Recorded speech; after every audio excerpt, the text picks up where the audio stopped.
নাম ছাড়া কলিজীবের নাহি আর ধর্ম, সর্বধর্ম সার নামে শাস্ত্র মর্ম।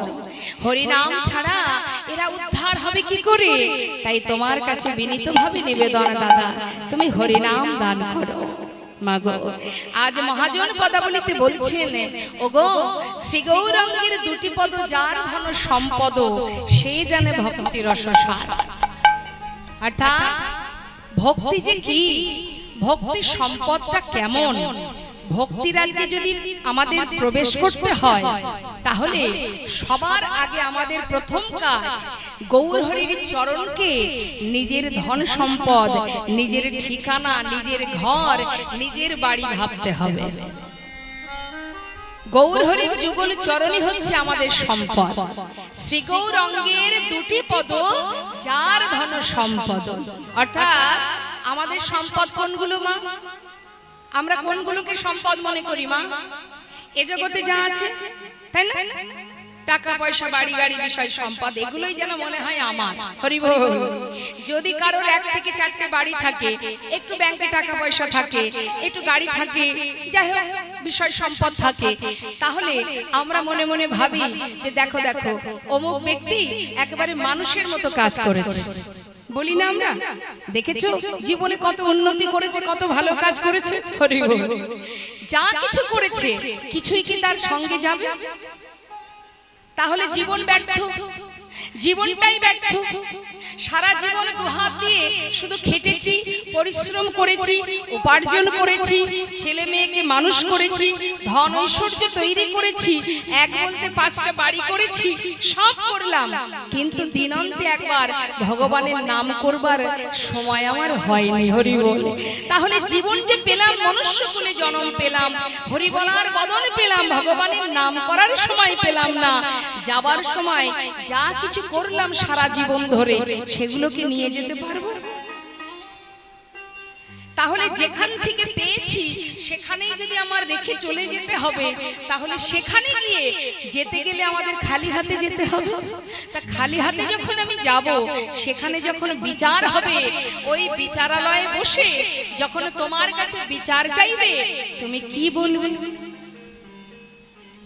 যদি এখন বিচার সভায় বসতে হয় মা, কাঠগড়ায় দাঁড়াতে হয়, যদি জিজ্ঞাসা করে বলো সাধের মানব জন্ম চেয়েছিলে, 84 লক্ষ জনি ভ্রমণ করে হরি বলার বদন পেয়েছো, সেবা দেওয়ার হাত পেয়েছো, দেখবার নয়ন পেয়েছো, ধরে রাখা হৃদয় পেয়েছো, শ্রবণ করবার মতো শ্রুতি পেয়েছো, এত সুন্দর পরিপূর্ণ দেহ পেয়েছো গোবিন্দ সেবার, তবে একবার বলো জীব, একবার বলো ভক্ত, সেইখানে গিয়ে মর্তধামে গিয়ে মানব জন্ম যখন পেলে, তাহলে তুমি মানব দেহ পেয়ে ভবে করেছোটা কি?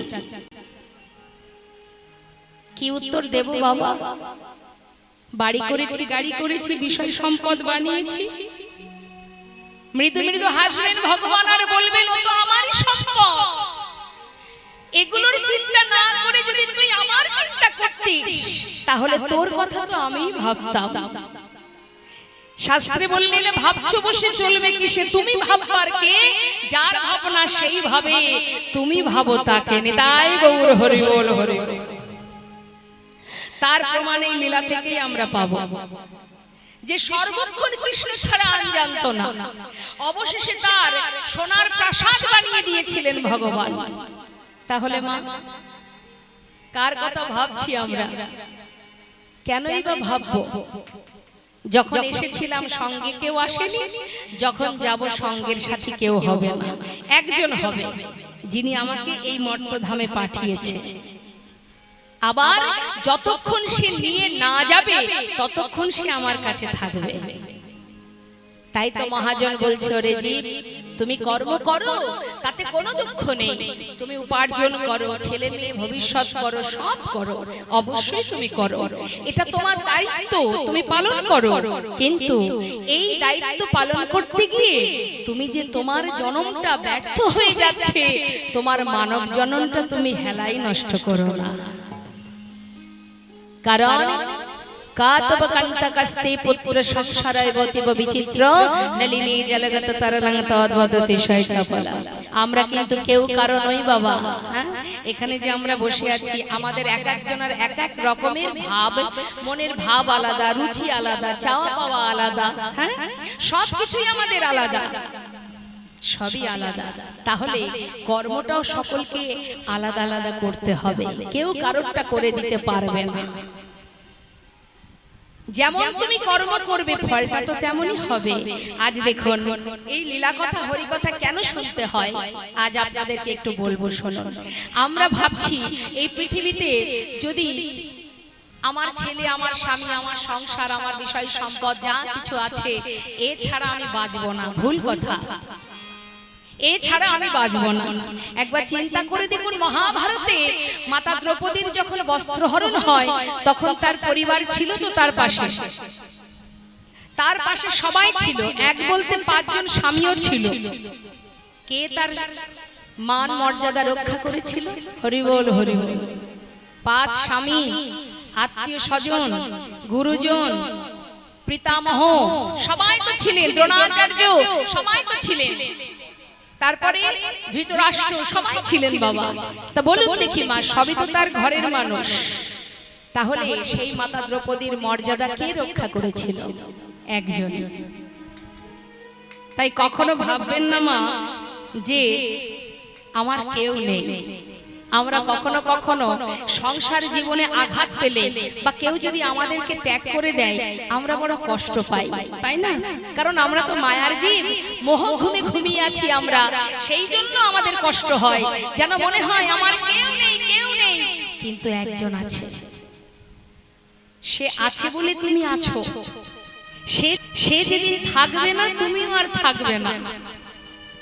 সে কোথায় আছে সেটা যখন তুমি জানতে পারবে, তার জন্য লীলামৃত আস্বাদন করতে হয়, কৃষ্ণ কথা শ্রবণ করতে হয়, ভাগবত কথা শ্রবণ করতে হয়। শাস্ত্রে বললেন এখানে বসে আছে, এইখানে আছে, যে আছে বলে আমি আছি বাবা। যেমন শাস্ত্রে বললেন আমার আমার করো বুঝিতে না পারো আমাতে কি আছে রতন। কোন শক্তি বলে বেড়াই চলি বলে কিসের অভাবে হয় এ দেহ পতন। কথাগুলোর মধ্যে মন দেবেন, মাথাটা এদিক ওদিকে ঘোরাবেন না, তাহলে আমার মাথাও ঘুরে যাবে। আমার দিকে তাকান, কথাটাই মন দিন। আমার আমার করো, প্রত্যেকটা কথার মধ্যে ডুব দিতে হবে, গভীর ভাবে শুনতে হবে। আমার আমার করো বুঝিতে না পারো আমাতে কি আছে রতন। কোন শক্তি বলে বেড়াই চলি বলে কিসের অভাবে হয় এ দেহ পতন। এই দেহের পতন হয় কিসের অভাবে?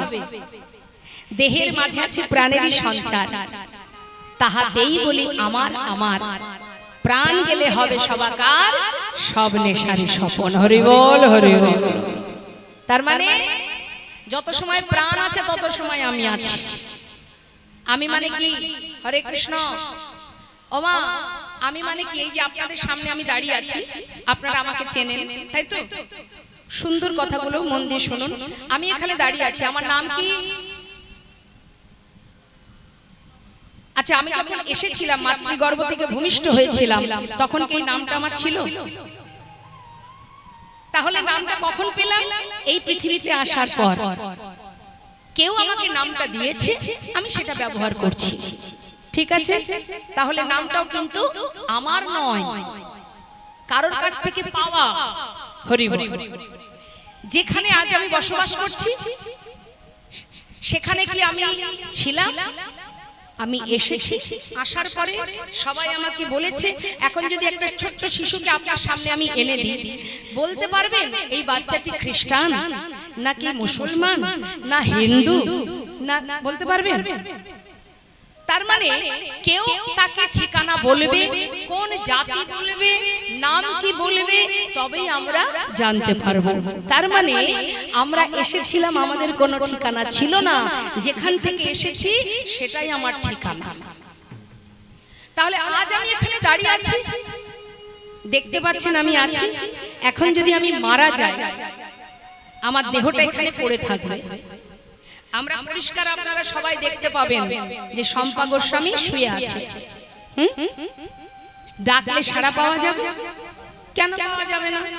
হাত আছে, পা আছে, চোখ আছে, নাক আছে, মুখ আছে, সবই তো থাকবে। সারা কেন পাবো না মা? সারা কেন পাবো না? না, এই যে সূক্ষ্ম আত্মা আমাদের মধ্যে আছে, এই দেহটা কিন্তু আমি নই।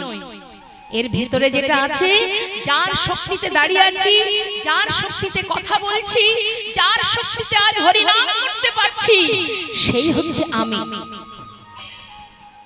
যেটা দেখা যায় না। আপনাকে যদি এখন কেটে টুকরো টুকরো করে দিই, তাও তার মধ্যে বলতে পারবো না যে আপনি কোন জায়গায় আছেন, তাই তো? তাই আগে জানতে হবে যে আমি কোথায়। দেহটা আমি নই, হাত দুটো আমি, পাটা আমি, দেহ আমি, কান চোখ নাক সব আমি, এগুলো তো আমি নই, এগুলো আমার। তাহলে আমি কোথায়? ভেবেছেন কখনো? চিন্তা করেছেন আমি কোথায়? এই দেহের মধ্যে আমি কোথায়?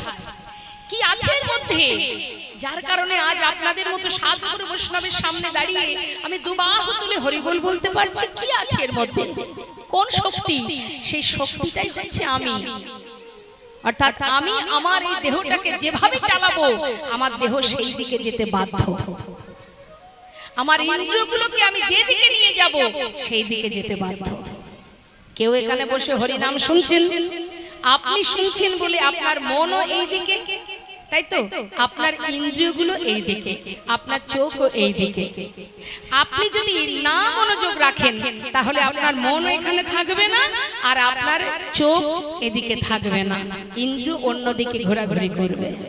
তাহলে আমি মানে পরমাত্মা, এই হচ্ছে আমি।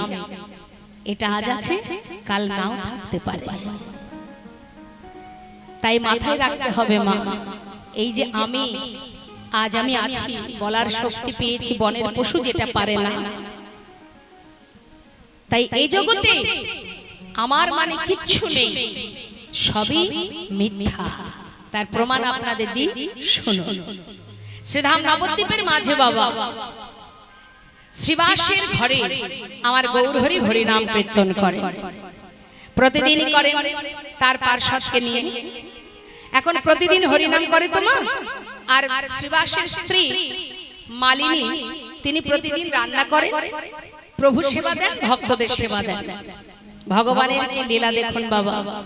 কি করলো না, মালিনীর একমাত্র পুত্র মানে শ্রীবাসের একমাত্র পুত্র হঠাৎ মারা গেল।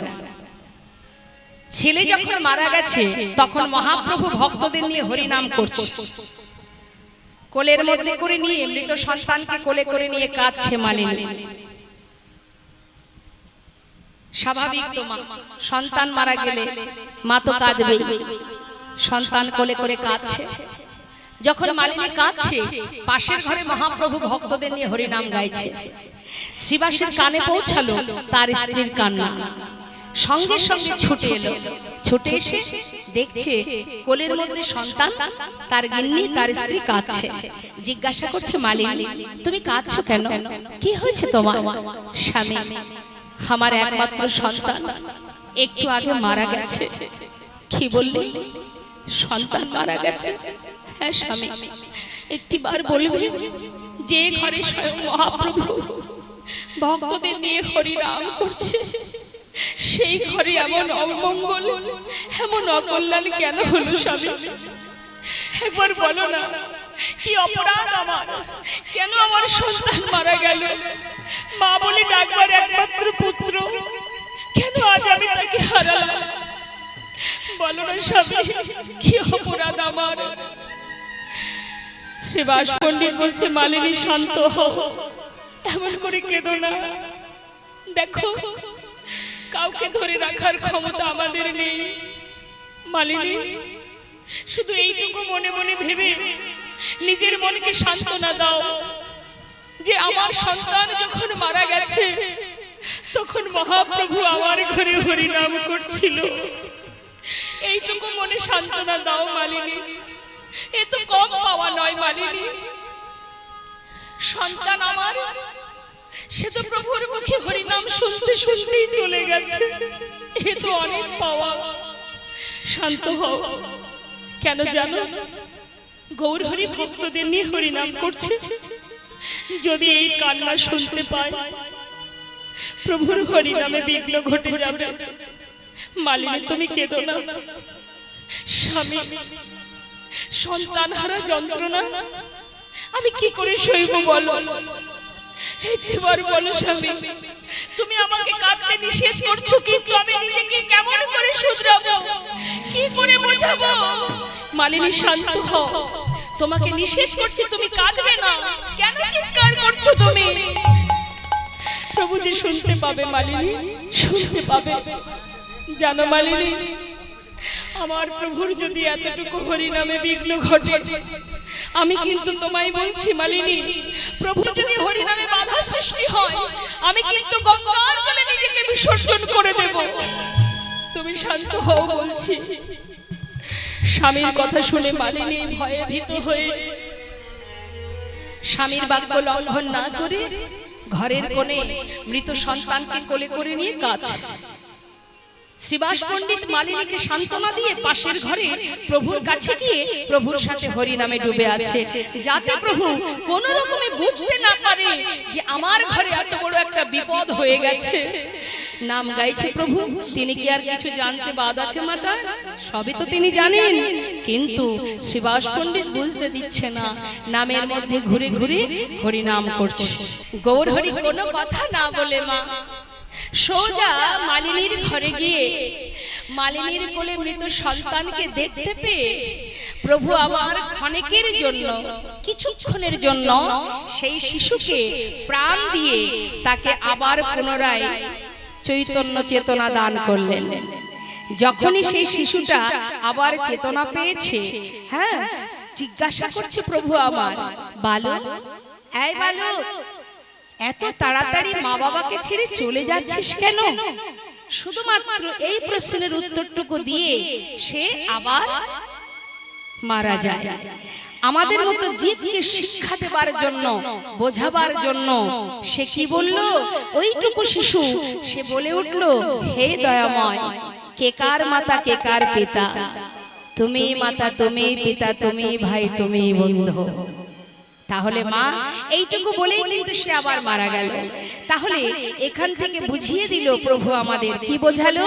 না, পিতা যে কথা বলল, প্রভু তুমি ছাড়া আমার আর কেউ নাই, সন্তানও সেই একই কথাই বলল, তুমি মাতা তুমি পিতা তুমি ছাড়া আর কেহ নাই। এইটুকু বলেই সে আবার চলে গেল। মালিনী কাঁদতে শুরু করলেন সন্তান হারিয়ে। ভগবান গৌরহরি বলে উঠলেন, কেঁদো না, যে সন্তান তোমার হারিয়ে গেছে আজ তুমি তার জন্য কাঁদছো। কথা দিচ্ছি তোমাকে আমি, আজ থেকে আমি তোমাকে মা বলে ডাকবো, আমি তোমার সন্তান। তাই গৌর হরি বল। তাই কিন্তু মা শ্রীবাস পণ্ডিতের স্ত্রীকে গৌরহরি মা বলে ডাকতেন। হ্যাঁ, একটি সন্তান চলে গেছে বলেই আজ আমার প্রভু তাকেই মা বলতেন নিজের সন্তান রূপে। এতটাই ভালোবাসতেন মালিনী শ্রীবাস পণ্ডিত। আমাদের মতো জীবকে বুঝিয়ে দিলেন, কেউ কারো নয়, কেউ কারো নয়, এসেছো তোমার ভজন যদি তুমি করতে পারো, তোমার পথে তুমি এগিয়ে যাবে, কেউ তোমাকে নিয়ে যেতে পারবে না। তাই আজ বৈষ্ণব মহাজন বলছে, হরি নাম করো। ভজন মানে কি? খুব কষ্ট নয়, সাধনাও করতে হবে না, তপস্যাও করতে হবে না, হরি নাম করো, মহামন্ত্র জপ করো। শাস্ত্রে বললেন হরি নাম শুনলে মানুষ কি হয়? মানুষের অন্ধকার দূরীভূত হয়ে যায়। আমাদের ভিতরে যে অজ্ঞানতার অন্ধকার আছে সেটা দূর হয়ে যায়। আর হরিনাম গাইলে কি হয়? হরিনাম গাইলে আমাদের হৃদয় মাঝে কৃষ্ণ প্রেমের উদয় হয়। তো সবাই মিলে কি একটু হরিনাম গাওয়া যায়? আসি, আমরা সবাই একসঙ্গে হরিনাম করব, কেমন? সবাই গাইবেন তো? আস্তে আস্তে গাইবেন না, কেমন? ফিসফিস করে গাইবেন না, জোরে জোরে গাইবেন। বাবারাও গাইবেন, আমি জানি আমার বাবারা গাইবে। মায়েদের নিয়ে আমার বড় চিন্তা। মায়েরা ঝগড়া করার সময় গলায় যত জোর আছে চিৎকার করে ঝগড়া করে, হরিনাম করার সময় গলা থেকে আর সুর বাহির হয় না। আজকে কিন্তু উচ্চস্বরে হরিনাম গাইতে হবে, কোনো দিকে না তাকিয়ে, যার যার চিন্তা করে, কারণ আমাদের তো ফিরতে হবে। তো সেই ফেরার পথের কথা ভেবে প্রাণ ভরে সবাই মিলে আমরা হরিনাম জপ করব। বৃন্দাবনে ভগবান কৃষ্ণচন্দ্র তিনি সকল জীবের জন্য যত যত লীলা করেছেন বাবা সবই কিন্তু আমাদের জন্য। আস্তে আস্তে আস্তে ভজন হলেই মাথা খারাপ হয়ে যায়। আমার একটু আমার দিকে ওই দেখুন আমার ওই ঠাকুমা একবার এদিকে একবার ওদিক। কি হয়েছে? ওনাকে ডেকে দিন তো। আমি এই সামনে, আপনার সামনে আছি আমি। কি আমার দিকে তাকান। হ্যাঁ আমি কি হচ্ছে? কেউ হারিয়ে গেল? তাহলে বারবার এদিক ওদিক দেখছেন কেন? আমাদেরকে পছন্দ হচ্ছে না কেন? আমার কি দেখতে খারাপ? পছন্দ হচ্ছে না আমাদের। ও ঠাকুমা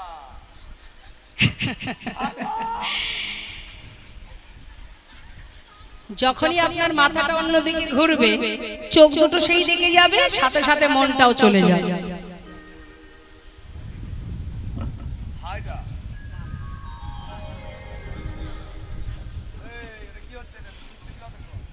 জয় রাধে রাধে। এখন বাচ্চাদের পাঠাবেন না, কেউ এখন আসবেন না, লীলার শেষে সবাই আসবেন। জয় রাধে। কোনো দিকে নয়, ভগবান কৃষ্ণ সখাগণকে নিয়ে বন মাঝে গেছে। মা সখাগণকে নিয়ে বনে গিয়ে নানাবিধ খেলা করছে। এখন প্রতিদিনের ন্যায় আজও তিনি খেলবেন, কিন্তু আজকের খেলাটা একটু অন্যরকম। কি খেলা? সখাগণকে ডাকছে। আরে এই ভাই, এই এদিকে আয়। আমরা যে প্রতিদিন মাঠে খেলি, কি কি খেলা করি বল? বল কি খেলি? মা আপনারা খেলা করেন তো? ছোটবেলায় খেলা করেছেন না? লুকোচুরি। আর কি খেলেছেন আপনারা? কিতকিত খেলা করেছেন? তো কত রকমের খেলা, শুধু কি আর আমরা খেলি গো, ভগবানও খেলেন। দেখুন আজকের যে লীলাটি, আমাদের জীবনে কোনো যদি বাসনা জন্মায় আমরা ভগবানের কাছে সেটা চাই, তার কাছ থেকে পূরণ করার চেষ্টা করি, তাই না? হে প্রভু আমার মনে বাসনা, তুমি এটা আমাকে দাও। তাহলে আমাদের কোনো বাসনা এলে আমরা ভগবানের কাছে চেয়ে নিই, বাসনা পূরণ করে নিই। কিন্তু শুধু যে আমাদেরই বাসনা হয় তা না, ভগবানেরও কিন্তু বাসনা হয়। তা ভগবানের মনে যে বাসনা, সেই বাসনা তিনি কিভাবে পূরণ করেন না, তিনি নিজেই নিজের বাসনা পূরণ করে নেন। তো আজকে তার নিজের মনে বাসনা হয়েছে যে সে ভক্তচরণ সেবা করবে। নিতাই গৌর হরি বল। কেন তার মনে বাসনা? নিরজনে বসে বসে মনে মনে ভগবান ভাবছে, এই জগতের জীব সবাই আমাকে ভালোবাসে, আমার চরণ পাওয়ার জন্য সবাই কাঁদে, যুগ যুগ ধরে ধ্যান তপস্যা করে, আমার চরণ পাওয়ার জন্য সবাই পড়ে থাকে, হা কৃষ্ণ হা গোবিন্দ কৃপা করো বলে।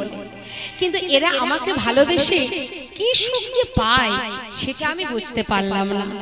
মহাজন লীলার পাশে দাঁড়িয়ে বলছে, হে প্রভু, তুমি যে মনে মনে ভাবছো ভক্তের হৃদয়ে কি আনন্দ, কি সুখ, তারা কেন তোমাকে ভালোবাসে আর ভালোবেসে কি সুখ পায়, সেটা যদি তুমি জানতে চাও তোমাকে তো ভগবান হয়ে থাকলে হবে না।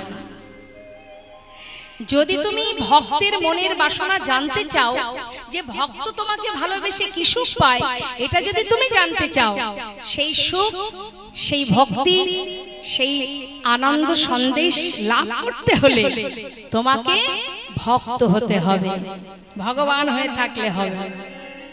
যেমন একটা দৃষ্টান্ত দিই, আমাদের সাধারণ সমাজের দৃষ্টান্ত। মাগো, একটা মিষ্টির দোকানের যে মেন মালিক হন, সে ছানা চিনি কারিগরকে দিয়ে বলে কি, ছানা চিনি দিলাম, রসগোল্লা সন্দেশ তৈরি করো।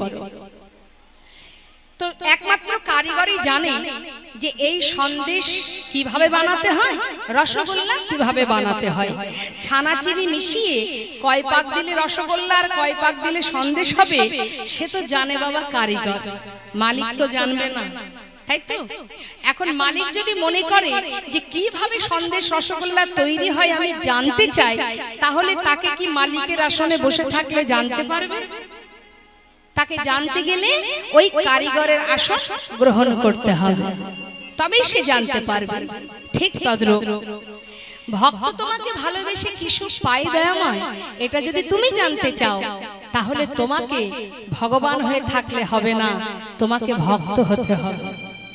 আর ভক্ত হয়ে যদি ভক্ত সঙ্গ করতে পারো, ভক্তের চরণ ধুলি মাখতে পারো, তবেই বুঝবে চরণ সেবায় কি আনন্দ। নেতাই গৌর হরি বল।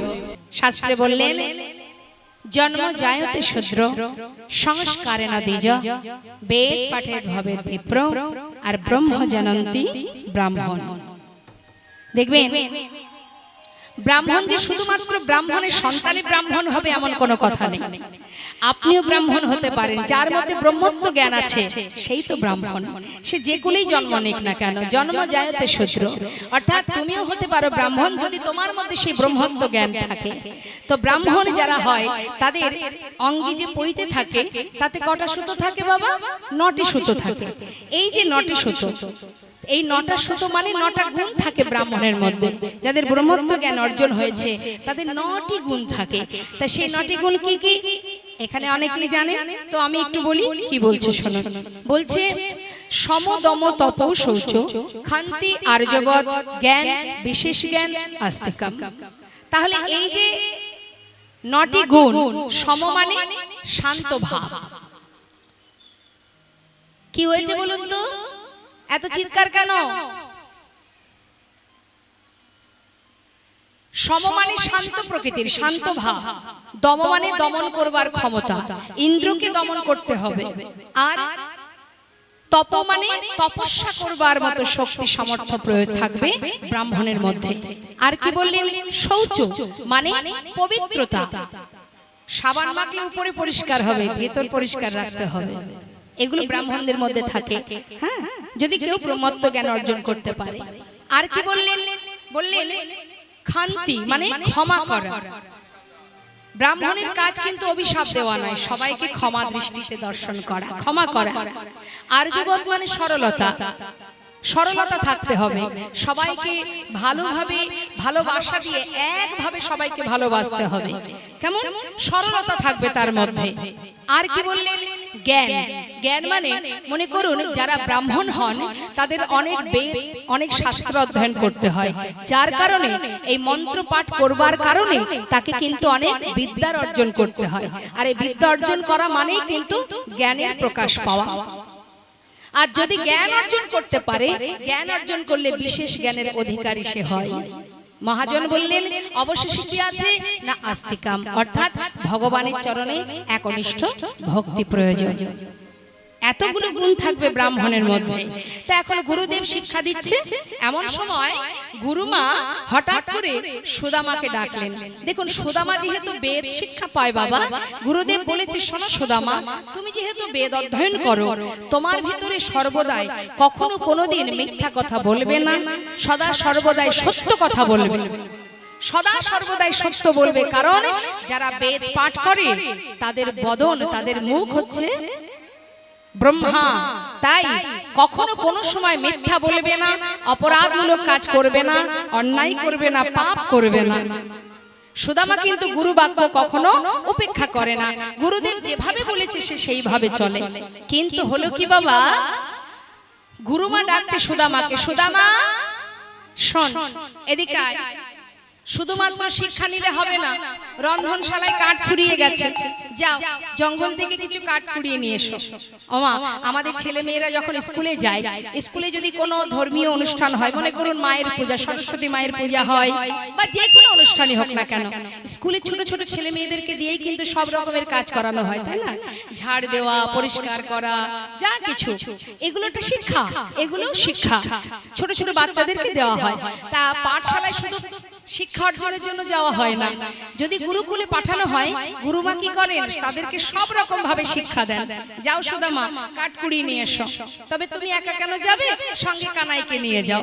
এখন যেই বলেছে কানাইকে নিয়ে যাও, সুদামা তো বড় ভালোবাসে কানাইকে, আনন্দ ধরছে না, এই চল ভাই, দুইজনে যাচ্ছে। মহাজন বললেন দেখো, আবার গুরুমা কি করেছে, কিছু ভিজে ছোলা আঁচলে বেঁধে দিয়েছে সুদামার আঁচল, বলছে যখন খিদে পাবে দুইজনে ভাগ করে খাবে, কেমন? যাও। এই বলে সুদামার আঁচলে দিয়েছে, আর সুদামা কানাইকে নিয়ে এবার ছুটছে।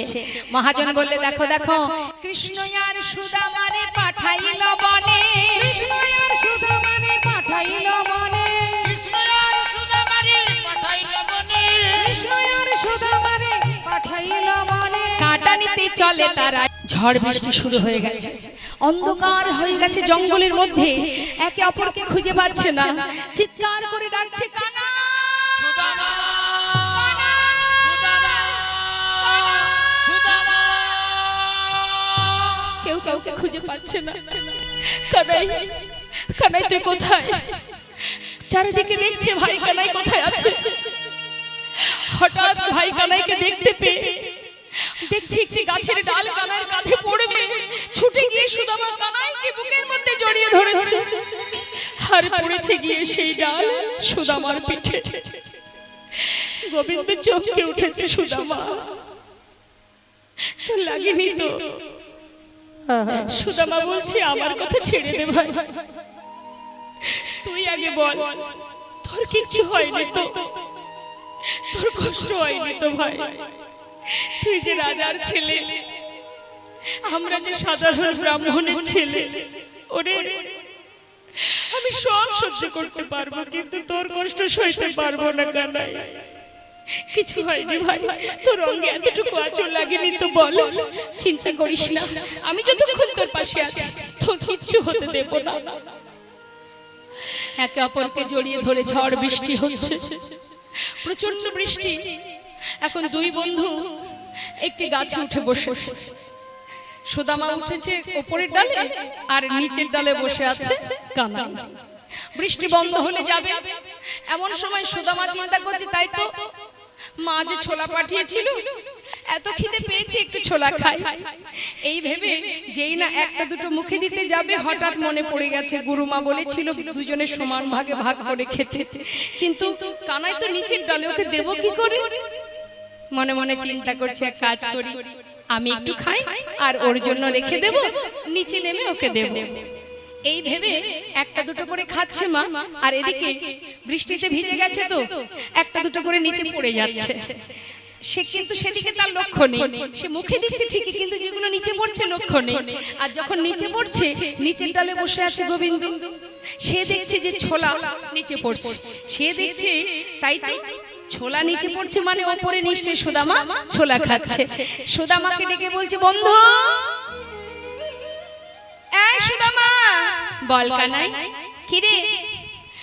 বলছি যে ওই আমার খুব খিদে পেয়েছে, তোর কাছে ছোলা আছে, একটু দে না। সুদামা বলছে দাঁড়া দাঁড়া দাঁড়া, আমি এক্ষুনি দিচ্ছি। এই বলে যেই না আঁচলের দিকে তাকিয়েছে, দেখছে কি একটা ছোলাও তাতে আর নেই। কি উপায়? কানাইকে বলবো কি করে? আমি খেলাম, ওকে তো দিতে পারলাম না। যদি আমি বলি যে আমার কাছে নেই, তাহলে ও ভাববে আমি খেয়েছি, ওকে দিতে পারলাম না। কি বলবো এখন আমি? হঠাৎ একটু কথাটা ঘুরিয়ে বললেন। কি বললেন? কানাই, জানিস ভাই, আমার মনে হয় ওই জঙ্গলে কাঠ পোড়াতে গিয়ে নিশ্চয়ই কোনো গাছের ডালে আমার আঁচলের এই বাঁধনটা কিভাবে খুলে গেছে। দেখ, একটা ছোলা আর নেই এর মধ্যে। গোবিন্দ মনে মনে বলছে, তুই যখন আমায় মিথ্যা বললি ভাই, নিজে ছোলা খাচ্ছিস আর আমায় মিথ্যা বলছিস, এই দিন দিন নয়।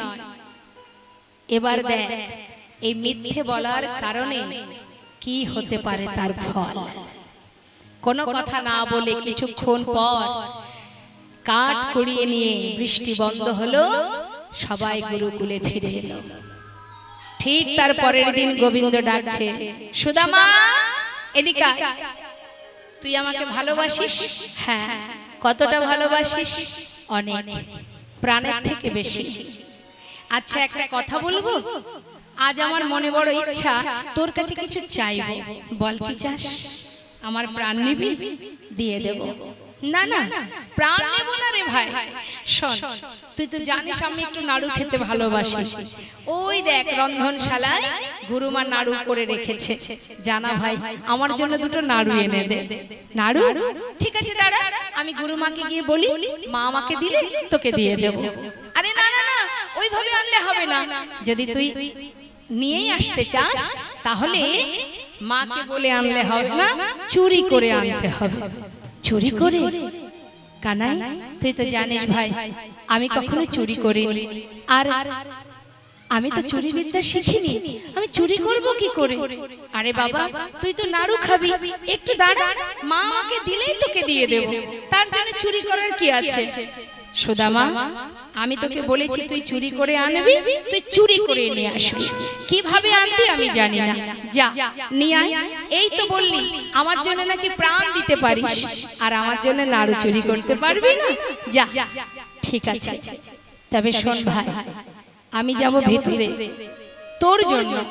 আমি জীবনে কোনোদিন চুরি করিনি, আজ তোর জন্য চুরি করব। তুই খুশি হবি তাই, তাই তোর খুশির জন্য আমি চুরি করতে যাচ্ছি। যদি দেখিস কেউ আসছে আমাকে একটু জানাস, কেমন? ঠিক আছে ঠিক আছে, তুই যা। এই বলে যেই না ভিতরে ঢুকেছে, গোবিন্দ কিন্তু দরজায় বসে আছে। ভিতরে ঢুকে নাড়ুর পাত্র থেকে নাড়ু তুলেছে, হঠাৎ গোবিন্দ চিৎকার করে ডাকছে, গুরুমা, ও গুরুমা, শিগগিরই এসো। তুমি মনে করো যে আমি তোমার ঘরে নাড়ু চুরি করে খাই? আজ হাতে নাতে প্রমাণ, আজ দেখে যাও কে তোমার ঘরে নাড়ু চুরি করে খায়। চিৎকার করে ডাক শুনে সুদামা ভয়ে থরথর থরথর করে কাঁপছে। ভয়ে ভীত হয়ে বাইরে এসে কানার সম্মুখে দাঁড়িয়ে চোখের জলে বুক ভাসিয়ে কাঁদছে। তুই মায়ের কাছে আমাকে অকারণে চোর বানিয়ে দিলি। আমি তো তোকে আগেই বলেছি আমি চুরি করতে জানি না। আজ আমি তোর জন্য চুরি করতে গিয়েছিলাম, তুই অকারণে মায়ের কাছে চোর বানিয়ে দিলি। ভাই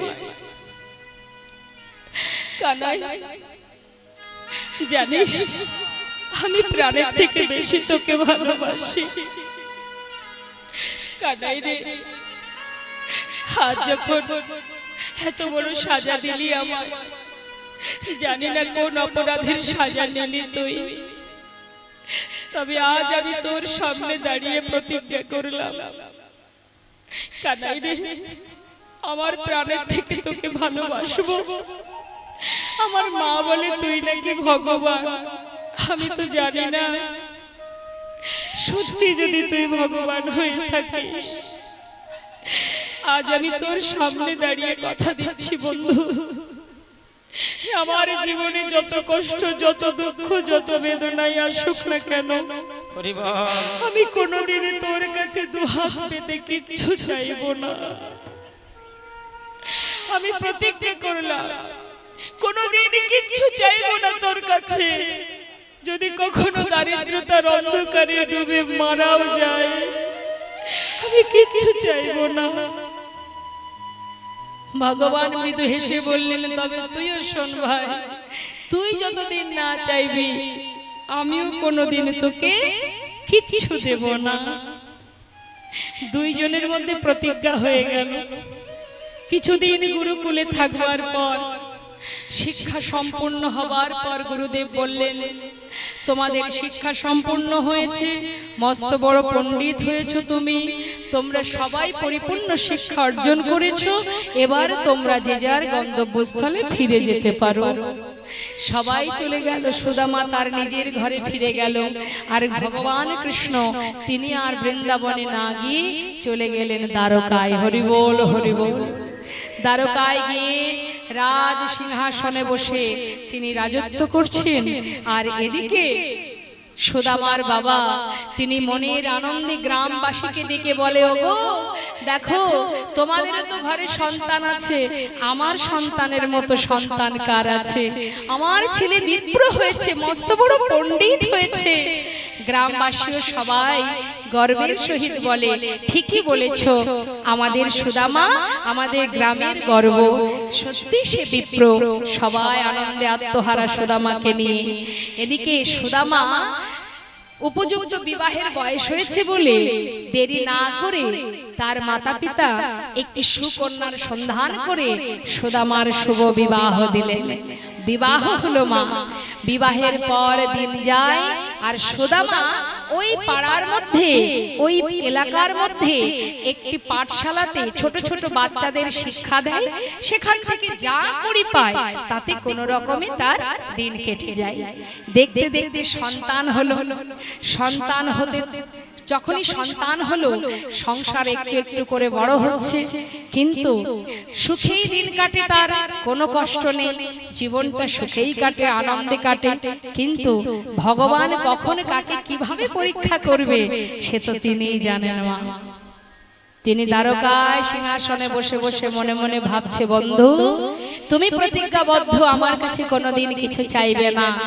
আজ আমিও দেখতে চাই তুমি কতদিন আমার কাছে না চেয়ে থাকতে পারো। একটার পর একটা পরীক্ষা করে যাচ্ছে, একটার পর একটা পরীক্ষা। ভগবানকে যারা ভালোবাসে ভগবান তাদের পদে পদে পরীক্ষা করে। কেউ বুঝতে পারে, যে বুঝতে পারে সে ধৈর্য ধরতে পারে, আর যে বুঝতে পারে না সে তো ধৈর্য হারিয়ে ফেলে। আমাদের জীবনে কষ্ট এলে ভগবান কাকে কষ্ট দেয়? যাকে তিনি নিজের করে ভালোবাসেন, তাই না? নিজের করে যাকে ভালোবাসেন তাকে কষ্ট দেন। তার একটা প্রমাণ আপনাদের দিই। ছোট ছোট বাচ্চারা যদি আপনার সামনে, ঘরের সামনে, বাড়ির সামনে যদি বাচ্চারা খেলা করে, সেখানে আপনার বাচ্চাও আছে, বাচ্চাদের খেলা দেখে আপনি এত খুশি হলেন, কোনো কিছু তাদেরকে খেতে দেবেন, খাবার দেবেন। এখন খাবার যখন আপনি নিয়ে এলেন, শুধু কি নিজের বাচ্চাকে দেবেন না সবাইকে দেবেন? সবাইকে দেবেন। কিছুক্ষণ পর দেখা গেল বাবা যে তাদের মধ্যে মারামারি বেড়ে গেছে, একে অপরকে মারছে। এখন এই মারামারি দেখলে আপনি ছুটে গিয়ে কি সবাইকে মারবেন, না ছুটে গিয়ে নিজের বাচ্চার হাতটা আগে ধরবেন? কি করবেন? আগে নিজের বাচ্চাকে শাসন করবেন না অন্যান্য বাচ্চাকে মারবেন? আগে নিজের সন্তানের হাতটা ধরবো, তাই তো? তাকে ধরে বাহিরে নিয়ে এসে প্রয়োজনে তাকে শাসন করার জন্য হয়তো একটা চড়ও আমরা বসাতে পারি, মারতেও পারি, তাই না? বাচ্চাকে আমরা মারলাম, বাচ্চা কাঁদছে, কেন? মা মেরেছে, বাচ্চা কাঁদছে। বাচ্চা কিন্তু জানে না যে মা কেন মেরেছে, কিন্তু মা তো জানে যে আমি কেন তাকে মারলাম, যাতে এই ভুল তুই আর দ্বিতীয় দিন না করিস। তাহলে শাসন কাকে করলো? নিজের বাচ্চাকে। তা ভগবান কাদান কাকে? নিজের ভক্তকে, নিজের করে যাকে ভালোবাসেন, তখন তিনি সেই সন্তানকে, সেই ভক্তকে আঘাত দেন। যত ভগবান আঘাত দেবে, যত কষ্ট দেবে, জানবেন তত আমাদের পাপ খণ্ডন হবে। কারণ আমরা জানতে অজান্তে অপরাধ করে যাচ্ছি। জেনে শুনে তো পাপ করছি, আবার না জেনেও কত পাপ করছি। এটা ভাববেন না যে অজান্তে পাপ করলে তাতে কোনো সাজা হবে না। অনেকে বলে না, না জেনে বিষ পান করলেও হজম হয়ে যায়। এ কথা ভুল। তুমি না জেনে যদি কারেন্টে হাত দাও, কারেন্ট ক্ষমা করে দেবে? না জেনে আগুনে হাত দিলে আগুন ক্ষমা করবে? না জেনে কালিদাহের জল পান করেছিল সখাগণ, তো কালিদাহের জলে যে বিষ মেশানো ছিল সখারা তো জানতো না, তাহলে তো বিষের ক্রিয়া দেখা না দিতে পারতো, কি ক্ষমা করতে পারতো তো তারা? হরি বল। এটা থেকেই বুঝতে হবে মা, জেনে শুনে করলেও অপরাধ, না জেনে করলেও অপরাধ। অপরাধ অপরাধী হয়। এখন ভগবান সুদামাকে পরীক্ষা করার জন্য তিনি স্থির করলেন যে বন্ধু, তোমার জীবনের প্রত্যেকটি সুখ একটু একটু করে আমি কেড়ে নেব। আমি দেখতে চাই তুমি কত সময় আমার কাছে না চেয়ে থাকতে পারো। তো সবার আগে কাটছে কি না, সর্বাগ্রে তিনি কাটলেন তার মাতা পিতাকে। যেই মা বাবা বিয়োগ হয়ে গেল, মা বাবা বিয়োগ হবার পর সংসারের পুরো দায়িত্ব পড়ে গেল সুদামার কাঁধে। সুদামা পাঠশালায় শিক্ষা দিয়ে যেটুকু করি পায় তাতে তার কোনো রকমে দিন কাটে। কিন্তু ভগবান দেখলেন এই পাঠশালাটাও বন্ধ করে দিতে হবে। কোনো না কোনো কারণবশত সেই পাঠশালাটাও বন্ধ হয়ে গেল। যেই না পাঠশালা বন্ধ হয়ে গেল, সে তো চুরি ডাকাতি করতে পারবে না, তার কারণ গুরুর বাক্য সে কখনো লঙ্ঘন করেনি। সে কি করেছে? এবার সন্তান, স্ত্রী, পরিবারের সবাইকে কি করে অন্ন জোটাবে? কাঁধে তুলে নিল ভিক্ষার ঝোলা। নেতাই গৌর হরি বল। জীবের দ্বারে দ্বারে ভিক্ষা করতে শুরু করে দিল। এখন মা যদি দাঁড়ে দাঁড়ে ভিক্ষা করে, প্রতিনিয়ত যদি কেউ এসে ভিক্ষা চায়, আপনারা দেবেন? কোনোদিন ভিক্ষা পায়, কোনোদিন পায় না। যেদিন ভিক্ষা পায় সেদিন কোন রকমে দিন কাটে, আর যেদিন পায় না সন্তানগুলোকে কোলের মধ্যে করে নিয়ে কৃষ্ণ কৃষ্ণ কৃষ্ণ অনাহারে দিন অতিবাহিত করে। এইভাবে দিন যায়। এত কষ্ট, এত দুঃখ, এত যন্ত্রণা, তথাপিও মুখে কৃষ্ণ নাম। আমরা কষ্ট পেলে ভগবানকে ডাকি না, সেবাও দিই না, একবার প্রণাম করতেও ঠাকুর ঘরে যাই না। আছে, অনেকে আছে রাগ ক্ষোভে, তুমি এত কষ্ট দিয়েছো, তোমাকে আজ থেকে আর সেবাই দেব না। অনেকে আছে বাবা, ভগবানকে ভুলে যায় কষ্ট পেলে, এই জগতের কষ্ট পেলে ভগবানকে ভুলে যায়।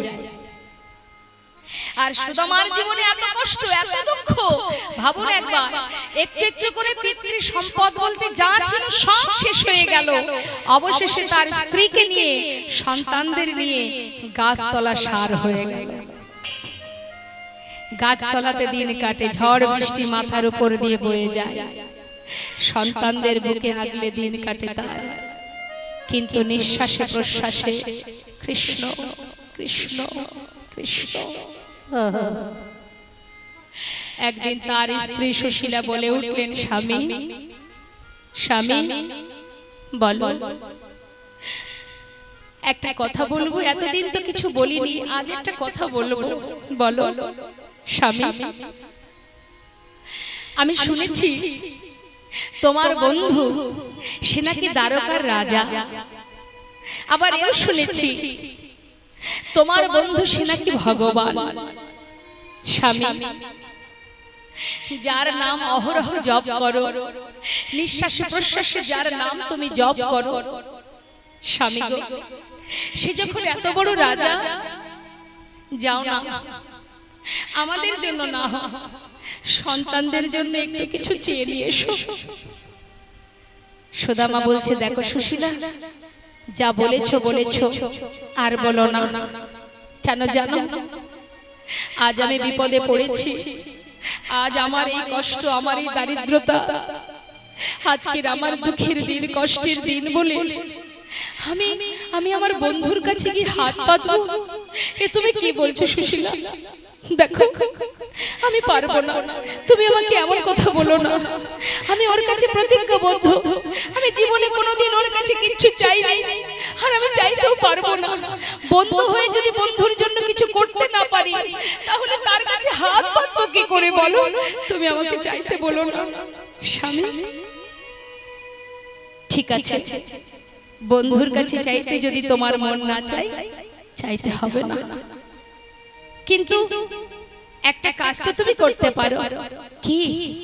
স্বামী, যাকে তুমি এত ভালোবাসো, যার নাম সর্বদাই জপ করো, তোমার কি তাকে দেখতে মন চায়? সুশীলা, এ তো তুমি আমার মনের কথা বললে, আমার বন্ধুকে দেখবার মন চাইবে না? ও ছাড়া আমার আর কেউ নেই, আমি যাকে বড় ভালোবাসি। স্বামী, তাহলে যাও না, একবার গিয়ে তার কাছে গিয়ে একবার তাকে দেখে এসো। আমার বিশ্বাস, আমার মন বলছে, যার নাম সর্বদাই তুমি জপ করো, যাকে এত ভালোবাসো, তাকে একবার দেখলে নিশ্চয় তোমার একটু হলেও শান্তি হবে। যাও, এত কষ্ট পাচ্ছ তুমি, একবার বন্ধুকে দেখে এসো। যাও সুশীলা, তুমি তো আমার মনের কথা বলেছো, কিন্তু বিশ্বাস করো, এতগুলো বছর আমি আমার বন্ধুর কাছে যাইনি, আজ যদি আমি যাই তার কাছে, একেবারে শূন্য হাতে কি করে যাই বলো? স্বামী, এই চিন্তা, আচ্ছা আমি যদি কোনো উপায় করে দিতে পারি। কি উপায়? ঠিক আছে, তুমি বসো, আমি দেখছি কোনো উপায় করা যায় কিনা। বেশ। সুদামাকে বসিয়ে রেখে ঘরে এবার সুশীলা চললেন জীবের দ্বারে দ্বারে ভিক্ষা করতে। দ্বারে দ্বারে ভিক্ষা করতে যাচ্ছে মা, সবার দ্বারে দ্বারে গিয়ে বলছে, আমায় ভিক্ষা দাও গো নগরবাসী, তুমি ভিক্ষা দাও আমায়। তোমরা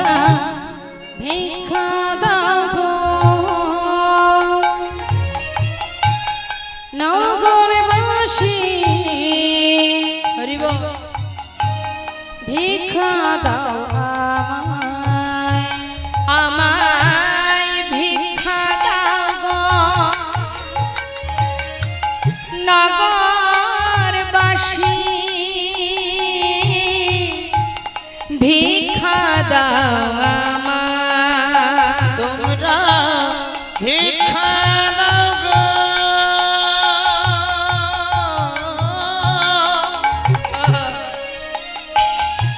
ও নগরবাসী, ভিক্ষা দাও আমায়। যেই না মা বাড়ির দরজায় দাঁড়িয়ে ভিক্ষা চেয়েছে আঁচল পেতে, মুখের উপরে দরজা বন্ধ করে দিয়েছে। দরজা বন্ধ করে দিয়ে বলছে এ আবার কোথা থেকে এলো? এই নিত্য নতুন ভিখারির জ্বালায় কি গ্রাম ছেড়ে দিতে হবে? এই যে তুমি কে হে? তোমাকে তো আগে কখনো এই গ্রামে দেখিনি ভিক্ষা করতে। যাও যাও, এবারে ভিক্ষা হবে না, অন্য বাড়ি যাও। তাড়িয়ে দিল। আবার পাশের বাড়িতে গেল। ওমা ভিখারি দ্বারে এলে আমরা কি করি? অনেক পরিবারে আছে দেখবেন, বলে এখন হাত খালি নেই, অন্য বাড়ি যাও। কেউ হয়তো বলে দুপুর বেলা এখন ভিক্ষা দিতে পারবো না, চলে যাও। ভগবান কখন কার দ্বারে কিভাবে আসে কে বা জানে। দেখুন আপনার আছে, কিন্তু দান করবার জায়গা না থাকলে দান করবেন কোথায়? ভিখারি আপনার দ্বারে এলে কখনো ফিরিয়ে দেবেন না। আপনার যেমন ক্ষমতা, যতটুকু সামর্থ্য, কিছু না কিছু দান করবেন। তাতে কি হবে? তাতে আপনারই লাভ, আপনারই পুণ্য অর্জন হবে। গ্রামে যদি, এলাকায় যদি ভিখারি না থাকে, মানুষ বস্ত্র দান করে কোথায়? যার বস্ত্র নেই। সবারই যদি বস্ত্র থাকবে তাহলে দান করার জায়গা থাকবে? তাহলে দান করতে গেলে জায়গা দরকার। তো আপনার আছে, আপনি দেবেন কোথায়? ভিখারি দাঁড়ে দাঁড়ালে কখনো খালি হাতে ফিরিয়ে দেবেন না, তাতে আপনারই লাভ হবে না। হ্যাঁ, যেমন পারবেন দেবেন। তাই আজ যেই না বলেছে যাও যাও অন্য বাড়ি যাও, এ বাড়ি ভিক্ষা হবে না, আবার পাশের বাড়ি, পাশের বাড়ি গিয়ে বলছে আমায় ভিক্ষা দাও গো নগরবাসী, ভিক্ষা দাও আমায়। আমায় ভিক্ষা দাও গো নগরবাসী, ভিক্ষা দাও আমায়। যেই না বলেছে ভিক্ষা দাও, পাশের বাড়িতে সঙ্গে সঙ্গে তারা বলে উঠলে না শোন শোন, এনাকে কবু দেখেছি দেখেছি মনে হচ্ছে। চিনতে পারছো না? আরে ওটা তো সুধা মারবো। সোদা মারবো? একটা সুন্দর ওই জন্য পাঠিয়েছে। আচ্ছা, নিজে ভিক্ষা পায় না বলে আজকে বউটাকে পথে নামিয়ে দিয়েছে। এই যে যার স্বামী সত্যবাদী, সত্য ছাড়া মিথ্যা বলে না, সে কেন দাঁড়ে দাঁড়ে ভিক্ষা করে খায়? আমরা অনেক কষ্ট করে রোজগার করে দিন কাটাই, তোমাদের মতো ভিক্ষা করি না গো। যাও যাও যাও যাও, এবারে ভিক্ষা হবে না, অন্য বাড়ি যাও। আবার তাড়িয়ে দিল। সুশীলা বললেন দেখো, আজ আমি তোমাদের কাছে এসেছি কেন জানো? আজকের যে ভিক্ষা, এই ভিক্ষা আমরা কেউ সেবা করব না। আজকের ভিক্ষাটুকু কি সেবা করবে শুনবে? ওগো তোমাদের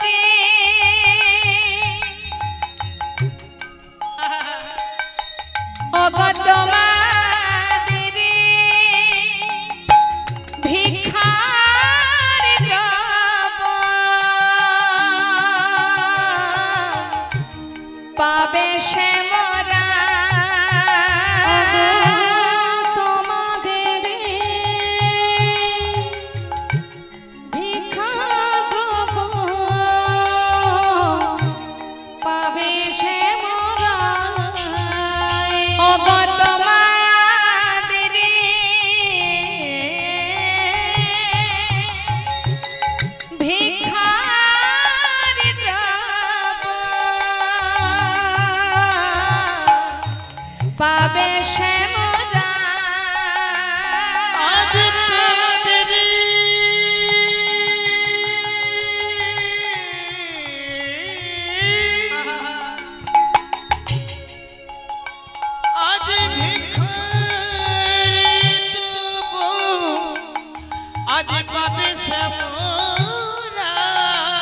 তোমরা ভিক্ষা দাও আমায় একবার নিতাই গৌর হরিবল গৌর হরিবল নগরবাসী ভিক্ষা দাও আমায় একবার ভিক্ষা দাও আমায় একবার ভিক্ষা দাও আমায় এলাকায় তার সবাই এক মনের মানুষ নয় মা। যারা কৃষ্ণ ভক্ত হয় তারা দেখবেন কখনো ভিখারিকে ফিরিয়ে দেয় না। কৃষ্ণ ভক্ত পরিবার থেকে মনে মনে চিন্তা করছে আজকের যদি এই ভিক্ষাটুকু আমাদের গোবিন্দ সেবায় লাগে, সুদামা যেমন সত্যবাদী তার স্ত্রী সে নিশ্চয়ই মিথ্যা বলবে না। আজকে যদি আমরা কিছু ভিক্ষা দিতে পারি তাহলে গোবিন্দ সেবায় যদি সেটা লাগে তাহলে আমাদের জনম ধন্য হবে। কয়েক বাড়ি থেকে শুকনো চিড়ে তারা চলে দিয়ে গেছে। এখন ওই ভিক্ষাটুকু নিয়ে ঘরে ফিরেছে। ঘরে ফিরে এসে স্বামীকে বলছে, স্বামী এই দেখো আজকে যেতটুকু ভিক্ষা পেয়েছি এই ভিক্ষার একটি দানাও না তুমি সেবা করবে, না আমি সেবা করব, না আমার সন্তান সেবা করবে। যার জন্য ভিক্ষা করেছি তুমি তার জন্য নিয়ে যাও। যাও বন্ধুর সঙ্গে দেখা করে এসো, একটু হলেও তো শান্তি পাবে। যাও স্বামী। মনের আনন্দে তার স্ত্রী সুশীলা একটি বস্ত্র অঙ্গ থেকে, অঙ্গে যে বস্ত্র আছে মা একটা মাত্র বস্ত্র, তার থেকে কিছুটা ছিঁড়ে তার মধ্যে ওই চিড়েগুলো দিয়ে একটা সুন্দর পুটুলি বেঁধে দিয়েছে। স্বামী তাড়াতাড়ি চলে যাও। সুশীলা তাহলে আমি আসি। সন্তানদের রেখে স্ত্রীকে রেখে চললেন এবার গোবিন্দ দর্শনে। নিতাই গৌর হরি বল। একদিকে সে ভক্ত, পরম ভক্ত, আর একদিকে সে বন্ধু। বন্ধু তো সবারই আছে, বন্ধুর মতো বন্ধু কয়জন আছে। চললেন সুদামা ভিক্ষাটুকু বুকের মধ্যে করে নিয়ে যাচ্ছে বন্ধুকে দেখতে, কানাইকে দেখতে। পথে যাচ্ছে আর ডাকতে ডাকতে যাচ্ছে, একবার দেখা দে রে ওরে ভাই কানাইয়া, দেখা দে আমার, একবার দেখা দে রে ভাই কানাইয়া, দেখা দে আমায় একবার দেখা দে রে ভাই কানাইয়া, দেখা দে আমার। একবার দেখা দে রে ভাই কানাইয়া, দেখা দে আমায় ওরে কানা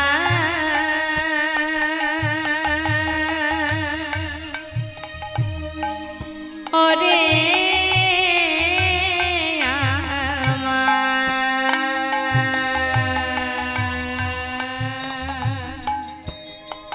ওরে আমার, ওরে আমার প্রাণের ভাই, দেখা দে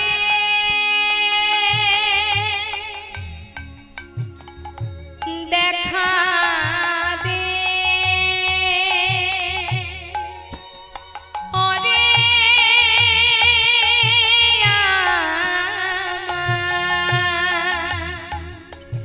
ওরে আমার ভাই, দেখা দে একবার দেখা দে। ওরে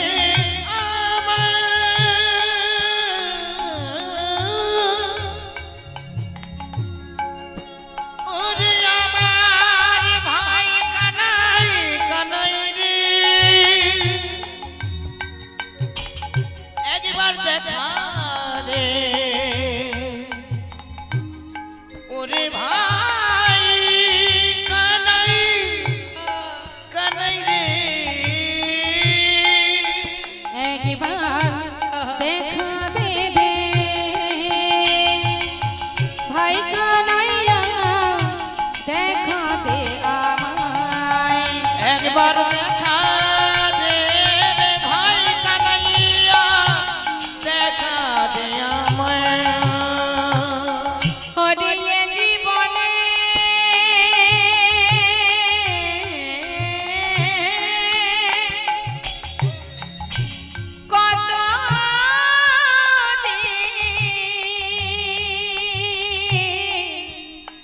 দেখিনি তোমায় জীবনে কত দেখিনি তোমায় জীবনে কত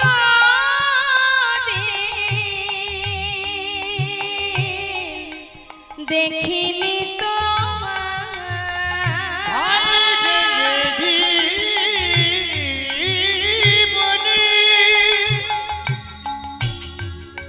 আমি কত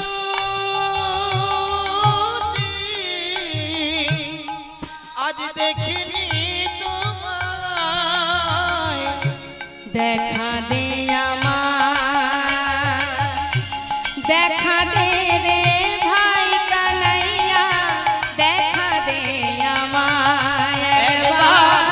দেখা তেরে ভাই কানাইয়া দেখা দে আমায় একবার দেখা দে আমায় একবার দেখা দে আমায় একবার দেখা দে আমায়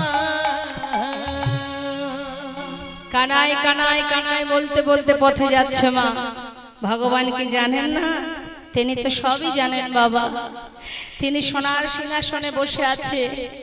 সখা যেমন কানাই কানাই বলে কাঁদছে, ভগবান সুদামার জন্য চোখের জলে মুখ ভাসিয়ে কাঁদছে। হরিবল হরিবল রুক্মিণী সত্যভামা বলছে, স্বামী তোমার বন্ধু এত পথ হেঁটে তোমার কাছে আসছে, সে যে আর পারছে না, তুমি একবার ওকে কৃপা করো, একবার ওকে ক্ষমা করো। ভগবান বলছে, আর রুক্মিণী একটু শান্ত হও,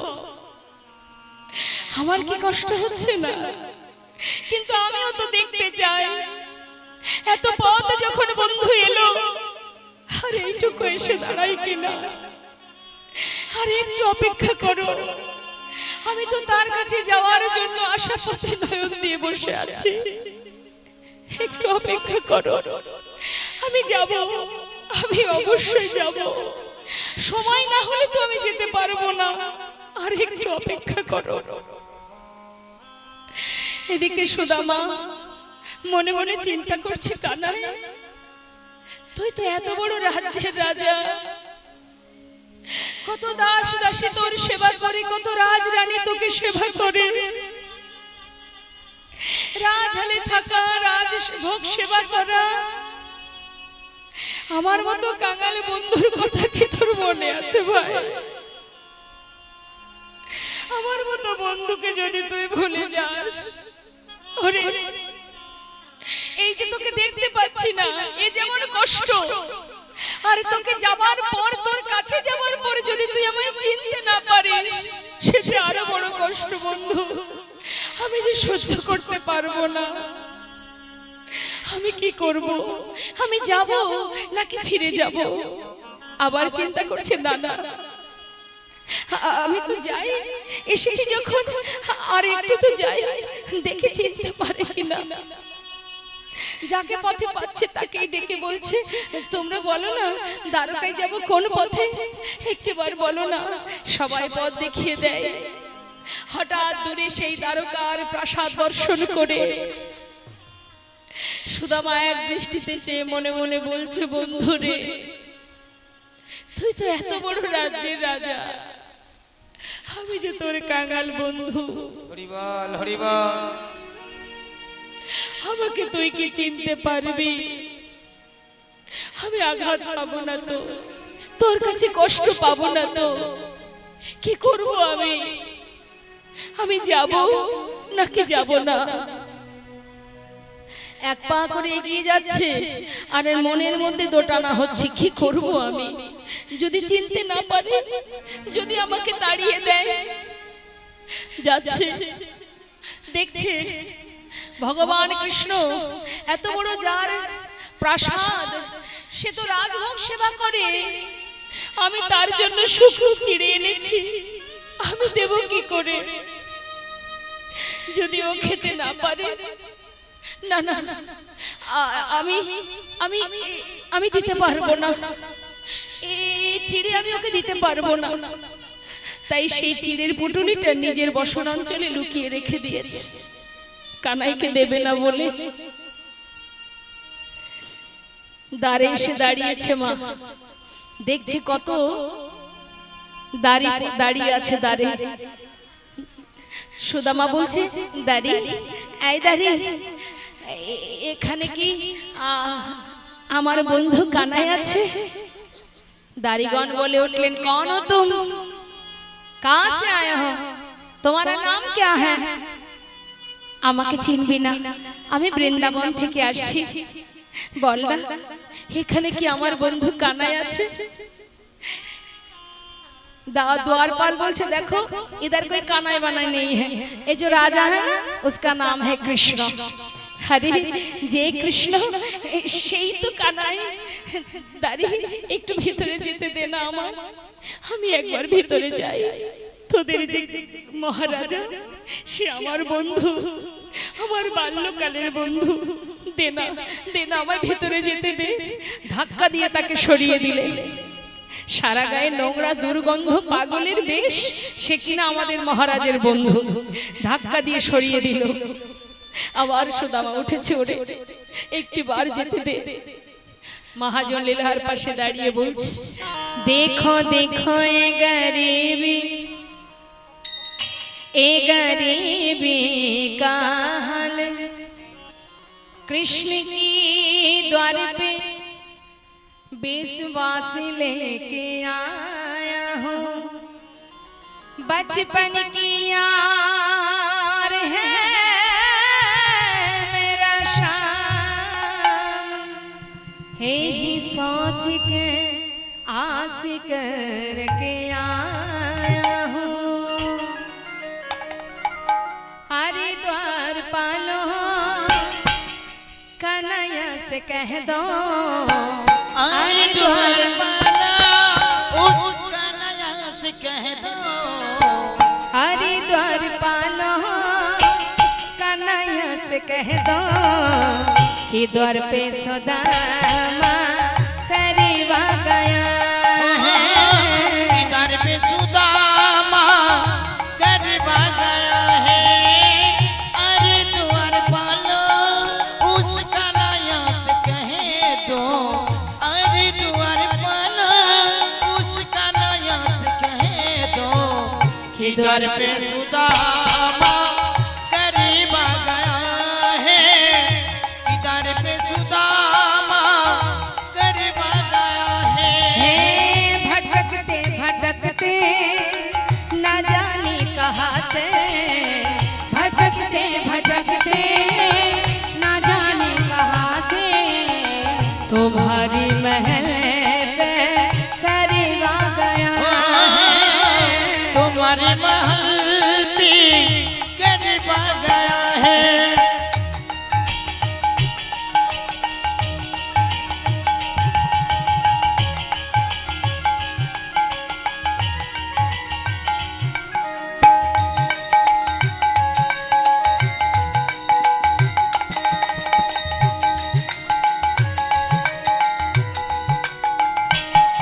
हे सर पे न पगड़ी, तन पे न जामा, बता दो कन्हैया को नाम है सुदामा, बता दो कन्हैया का नाम है सुदामा, सर पे न पगड़ी, तन पे न जामा, बता दो कन्हैया को नाम है सुदामा, बता दो कन्हैया का नाम है सुदामा, न सर पे है पगड़ी न तन पे है जामा, बता दो कन्हैया को नाम है सुदामा, सर पे न पगड़ी तन पे न जमा, बता दो कन्हैया को नाम है सुदामा, बता दो कन्हैया को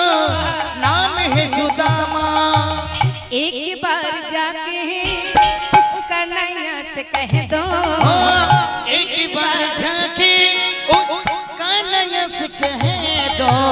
कि द्वार पे सुदामा करीबा गया है दर पे सुदामा करीब आ गया है अरे द्वार पर उसका नया कह दो अरे द्वार पर उसका नया कह दो कि दर पे सुदामा हरि बोल हरि बोल हरि बोल हरि बोल कि दर पे सुदामा करीब आ गया है कि दर पे सुदामा करीब आ गया है कि दर पे सुदामा करीब आ गया है দাড়িগণ কি করলেন মা সুদামাকে একজন লক্ষ্য রেখেছে মানে দাড়ি এক দাড়ি বাইরে আছে আবার কোন দাড়ি ভিতরে গেছে কেন মহারাজের কাছে বার্তা দিতে যাচ্ছে দাড়ি ভিতরে আর এদিকে অন্যান্য দাড়িরা সুদামাকে পাহারা দিচ্ছে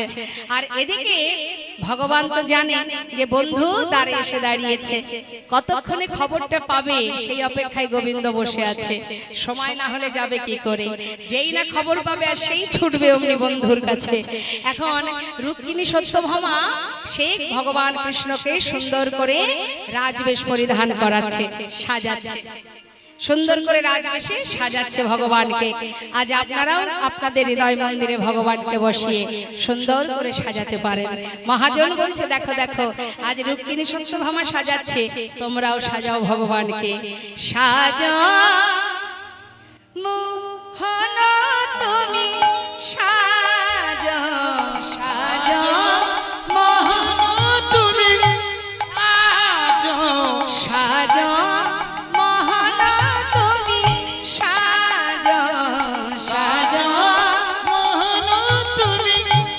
সাজো আর সাজা মোহন তুমি সাজা সাজা সাজা তুমি সাজো সাজো সাজা মোহন তুমি সাজা সাজা মোহন তুমি সাজা সাজা সাজো মোহন তুমি সাজো সাজো মোহন তুমি সাজো সাজো মোহন তুমি সাজো সাজো সাজো মোহন তুমি সাজো সাজো সাজো মোহন তুমি সাজো সাজো মোহন তুমি সাজো তুমি চির সুন্দর চির অভিলাষী তুমি চির সুন্দর চির বিলাসী মাথে শিখি পাখা হাতে লয়ে বাসি তুমি চির সুন্দর চির বিলাসী মতে শিখি পাখা হাতে নিয়ে বাঁশি গোকুলে কান্হা ব্রজেতে শ্রীকৃষ্ণ গোকুলে ব্রজেতে শ্রীকৃষ্ণ গোকুলে কান্হা ব্রজেতে শ্রীকৃষ্ণ নব নব রূপে তুমি আজ সাজো মোহন তুমি সাজো সাজো মোহন তুমি সাজো সাজো মোহন তুমি সাজো সাজো সাজো মোহন তুমি সাজো সাজো সাজো মোহন তুমি সাজো সাজো মোহন তুমি সাজো অন্তর মন্দিরে ধর্মরতে অন্তর মন্দিরে ধর্মরতি অন্তর মন্দিরে ধর্মরতে ওই যে অন্তর মন্দিরে ধর্মরতি প্রেমেরই প্রদীপে তোমা করে বয়ারতি অন্তর মন্দিরে ধর্মরতি প্রেমের প্রতি করিব আরতি দেখো অন্তর মন্দিরে ধর্মরতে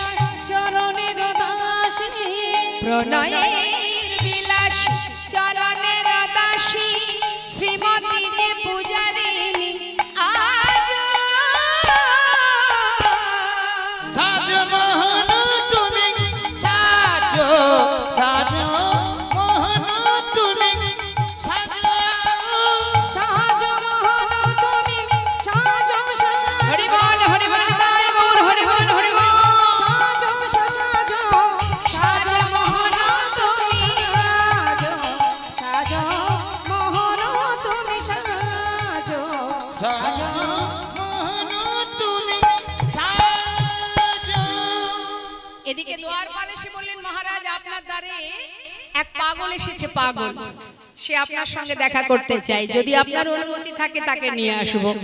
ভগবান বললেন পাগল এসেছে তুমি কি করে বুঝলে? তার বেশ দেখে বুঝলাম। বেশ দেখলে কি বোঝা যায় সে পাগল কিনা? বলো দেখি তার নাম কি? তার নাম সুদামা। হরি বল। এইটুকুর অপেক্ষায় ছিলেন ভগবান। যেই শুনেছে সুদামা কনক প্রচঙ্কে কৃষ্ণ ছিল বসিয়া, কনকে প্রচণ্ড কৃষ্ণ আছিল বসিয়া, ভাইয়া চলিল আজ সুদামা শুনিয়া। হরি বল গায় গৌর হরি বল। ওই না ধাইলা চলিল আজ সুদামা শুনি, আহা ধে ধে চলিল, ধে চলিল, ধে ধে চলিল, ধে চলিল, আহা সুদামা সুদামা বলে ধে ধে চলিল। সুদামা সুদামা বলে ধে ধে ওই না ভাইয়া চলিল আজ সুদামা শুনিয়া। ধাইলা চলিল দেখো সুদামা শুনিয়া, ধাইলা চলিল দেখো সুদামা শুনি। সুদামা সুদামা সখা সখা সখা বলতে বলতে যেই না বাইরে এসেছে মা রাজবেশার পরা হলো না ভগবানের। বন্ধুর কথা শোনা মাত্রই সেই বন্ধুকে দেখবার জন্য, ভক্তকে দেখবার জন্য পাগলের ন্যায় ভগবান ছুটতে ছুটতে এসে তার প্রিয় ভক্ত প্রিয় বন্ধুকে বুকের মধ্যে জড়িয়ে ধরেছে। এই যে কত সুখ, কত আনন্দ, কত তৃপ্তি। বন্ধু কেমন আছিস তুই? কেমন আছিস বল? এতগুলো বছর পর তোর মনে পড়লো আমার কথা। কিরে কথা বল, কেমন আছিস? এতদিন পর আমার কথা মনে পড়েছে। হ্যাঁ, এতদিন কেন দেখা হয়নি? কেন আসিসনি তুই? কানাই, তুই আমাকে এত ভালোবাসিস বন্ধু। আমি তো ভেবেছিলাম তুই আমায় চিনতে পারবি না, কিন্তু আজ বুঝেছি। কানাই, হ্যাঁ আমাকে ছেড়ে দে, এমন করে জড়িয়ে ধরিস না। দেখছিস না সারা গায়ে কত নোংরা লেগে আছে, কাদা মাটি দুর্গন্ধ। দে আমাকে ছেড়ে দে, এমন করে ধরিস না আমায়। তুই না রাজা, তোর এই কমল অঙ্গে কাদা লেগে যাবে, নোংরা দুর্গন্ধ লেগে যাবে। ছেড়ে দে আমায়। হরি বল। ভগবান বলছে সুদামা রে, বন্ধু যদি প্রকৃত বন্ধু হয় তাতে বন্ধুর সবকিছুই তো সমান ভাগে ভাগ করে নিতে হয়। নাইবা একটু কাদামাটি লেগে আছে, তাতে কি আছে? এ তো জলে ধুলেই পরিষ্কার হয়ে যায়। এর জন্য এতদিন পর বন্ধু আমার কাছে এলো, আমি তাকে বুকে জড়িয়ে ধরবো না? এই কেমন কথা? কেমন আছিস তুই? ভালো ছিলাম না রে, তোকে দেখবার পর এখন আমি অনেক ভালো। হরি বল, হরি বল। আমার যেন মনে হয় আমার সব কষ্ট, সব দুঃখ, সব যন্ত্রণা দূর হয়ে গেল। চল সুদামা, ভেতরে চল। কানাই, আমাকে যেতে বলিস না, আমি ভেতরে যেতে পারবো না। কেন জানিস? ভিতরে কত রাজরানী আছে, তাদের সামনে আমি যাব কি করে বল?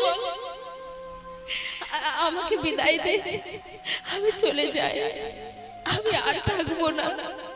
দেখবো বলে এসেছি, দেখা হয়ে গেছে, এবার আমি যাই, আমাকে বিদায় দে। এতগুলো বছর পর এসেছিস, এক্ষুনি চলে যাবি মানে? চল ভিতরে চল। না না, আমি যাব না। ওই দেখ রাজরানী দাঁড়িয়ে আছে, সবাই দাঁড়িয়ে আছে। চেয়ে দেখ, বরণ ডালা হাতে করে দাঁড়িয়ে আছে, তোকে বরণ করবে বলে। চল ভিতরে চল। ভগবান সুদামাকে জোর করে ধরে ভিতরে নিয়ে যাচ্ছে।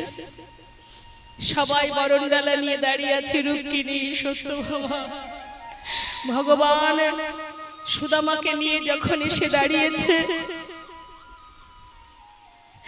সবাই তাকে বরণ করলেন। বরণ করার পর এবার ভগবান সুদামাকে নিয়ে সোনার আসন, সিংহাসন, ওই সিংহাসনে বসালেন।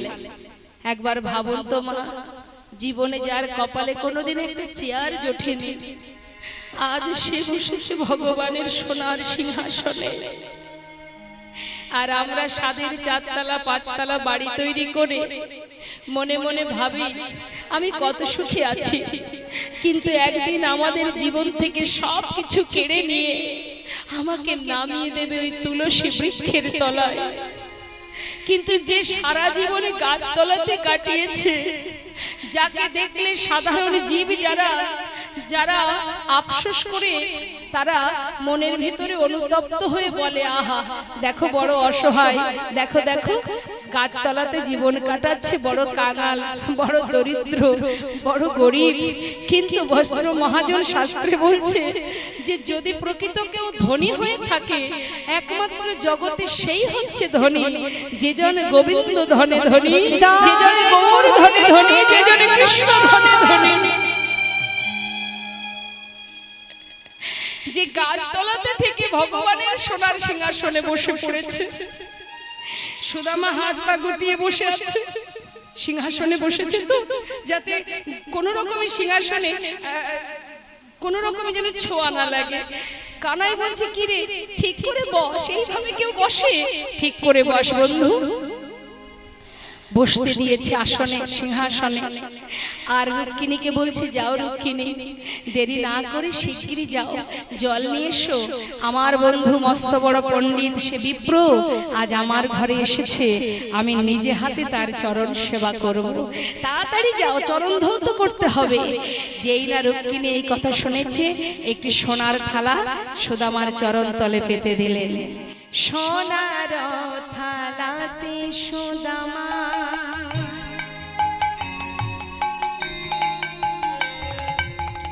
আজি চরণ রাখিল,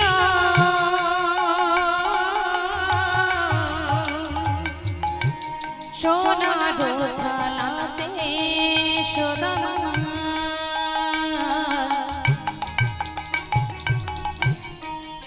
দেখো চরণ রাখিল,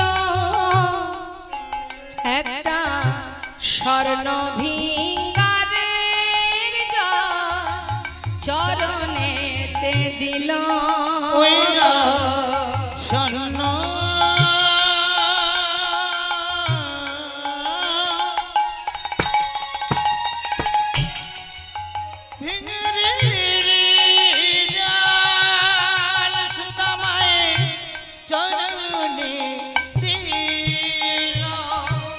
নয়ন জলে প্রভু আমার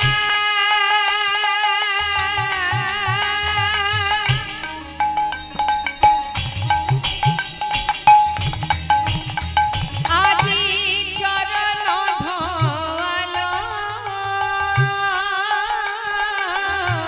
নয়ন জলে প্রভু আমার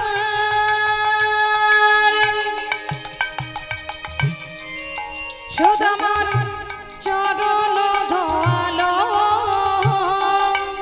জুড়ালো জুড়ালো আমার প্রাণ, যে জুড়ালো জুড়ালো জুড়ালো আমার প্রাণ জুড়ালো।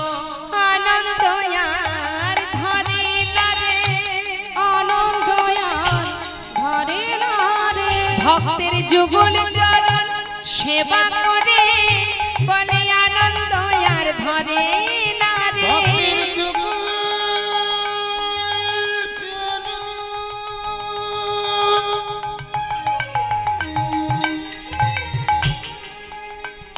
আজ সেবা করে আনন্দ ধরে না গো। বলে জোড়ালো জোড়ালো আমার প্রাণ, যে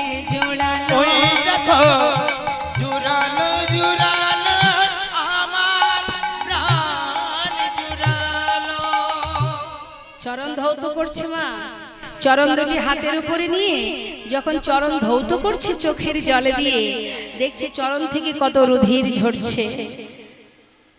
এক দৃষ্টিতে ভগবান চেয়ে আছে, আর মনে মনে বলছে, বন্ধু এত পথ হেঁটে এসেছিস, একবারে নিজের কথা ভাবিসনি? কতক্ষণে আমায় দেখবি তুই? এই আশা নিয়ে ছুটে এসেছিস বন্ধু।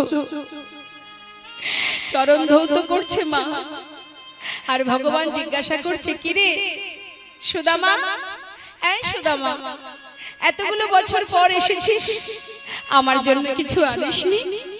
হ্যাঁ, হরিবল হরিবল, মায়েরা করে উলুধ্বনি উলুধ্বনি।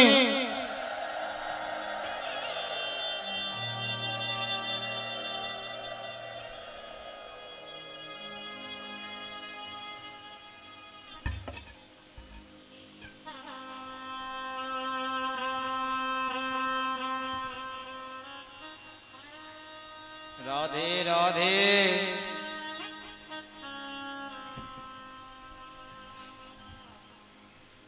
কিরে বল, কিছু আনিসনি আমার জন্য? সুদামা কিন্তু এনেছিল মা কানাইয়ের জন্য শুকনো চিড়ে, কিন্তু সেটা মুখে বলছে না, মিথ্যা কথা বলছে। কি কানাই, কি করব বল? কোন রকমে ভিক্ষা করে দিন কাটে আমার। আমি যে বড় দরিদ্র ভাই, হাজার চেষ্টা করেও কিছু আনতে পারিনি তোর জন্য, চেষ্টা করে পারলাম না, কিছু আনিনি তোর জন্য। ভগবান মনে মনে মৃদু মৃদু হাসছে আর বলছে, ওরে কানা সুদামা রে, এনেছিস কিন্তু তুই দিতে পারছিস না, দিতে তোর দ্বিধা হচ্ছে। মনে মনে ভাবছিস যে তোর আনা শুকনো চিড়ে আমি খাবো কেমন করে। কিন্তু বন্ধু, তুই কি জানিস না, ভক্ত ভালোবেসে আমাকে যা দেয়, আমি যে বড় আনন্দে সেই সব কিছু সেবা করি, সে যে আমার কাছে বড় প্রিয় রে, সে যে আমার কাছে অমৃত। যা দেয় ভক্ত, যেটুকু যাই দিক না কেন, আমি যে তৃপ্তি সহকারে আস্বাদন করি। তুই আমার জন্য শুকনো চিড়ে এনেছিস, আমায় দিতে পারছিস না। মনে মনে বলছি, এনেছিস যখন আমি ঠিক সময় মতো খেয়ে নেব। কোনো কথা না বলে কিছুক্ষণ পর তাকে স্নান করিয়ে শুদ্ধ বসন করিয়ে এবার তার সম্মুখে সেবা দেবে বলে রাজভোগ সাজিয়েছে। আর সেই ভোগ দেখে মুখে দিতে যাবে, হঠাৎ তার পরিবারের কথা মনে পড়ে গেছে, স্ত্রীর কথা, সন্তানের কথা, তারা কেমন আছে। গোবিন্দ মুখের দিকে তাকিয়ে বলছে, কি রে, এমন করে সেবা করতে গিয়ে হঠাৎ থমকে দাঁড়ালি? কি হয়েছে তোর? মন খারাপ করছে? শোন, চিন্তা করিস না, আমি তো আছি, তুই সেবা কর।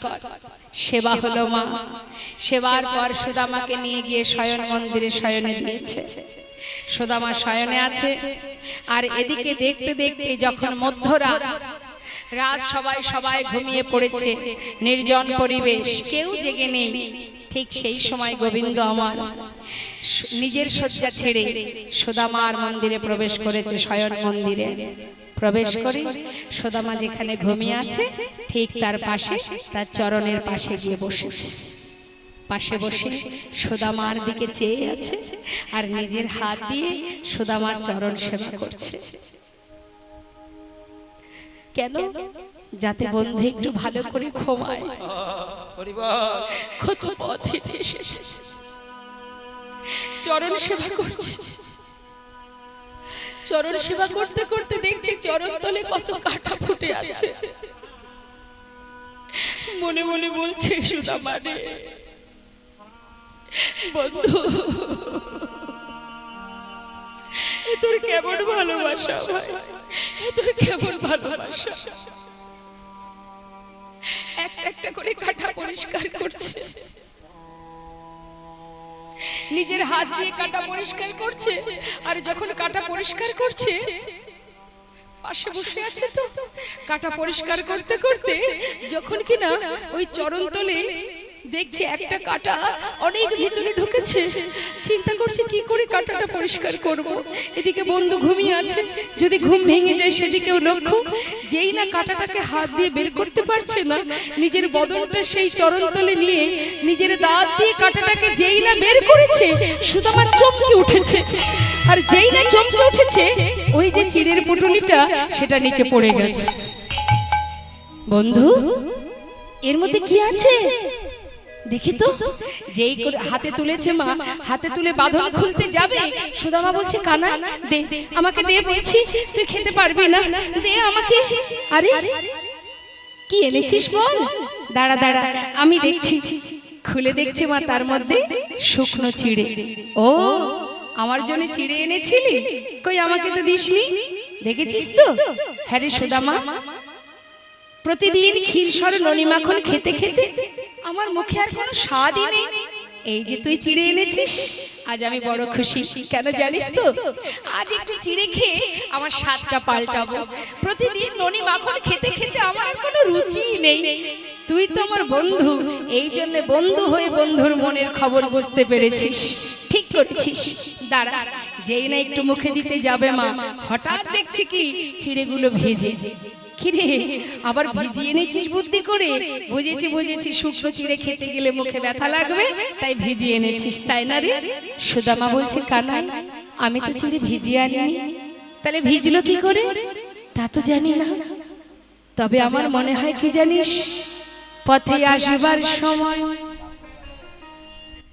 ওরে কানাই রে, তোর কথা ভাবতে ভাবতে আমার মনে হয় আমার চোখের জলে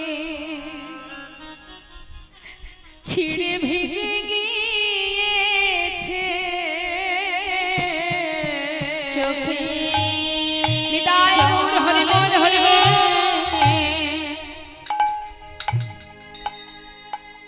চিড়ে ভিজে গিয়েছে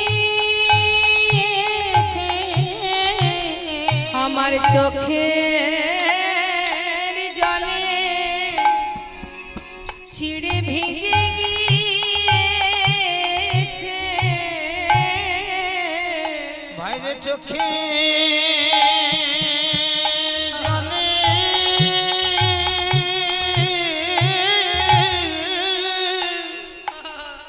চিড়ে ভিজে গিয়েছে।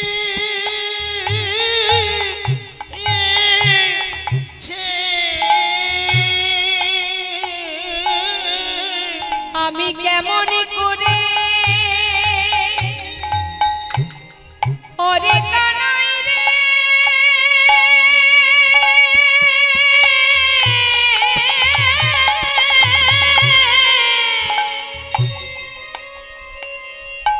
ওরে কানাই রে, আমি কেমন করে দেব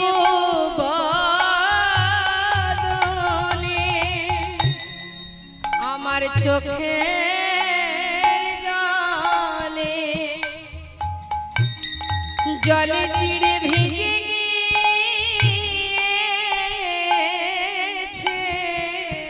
আজ আমি কেমন করে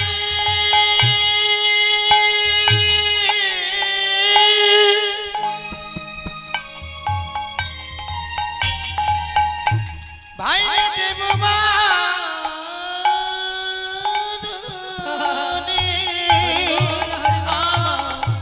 চোখে জলে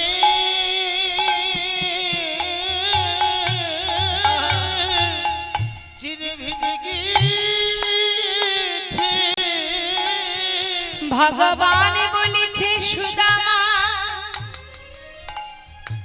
এই জগতে সবাই আমাকে ক্ষীর সর ননি মাখন দেয়, কিন্তু চোখের জলে ভিজানো চিড়ে আমায় কেউ দেয় না।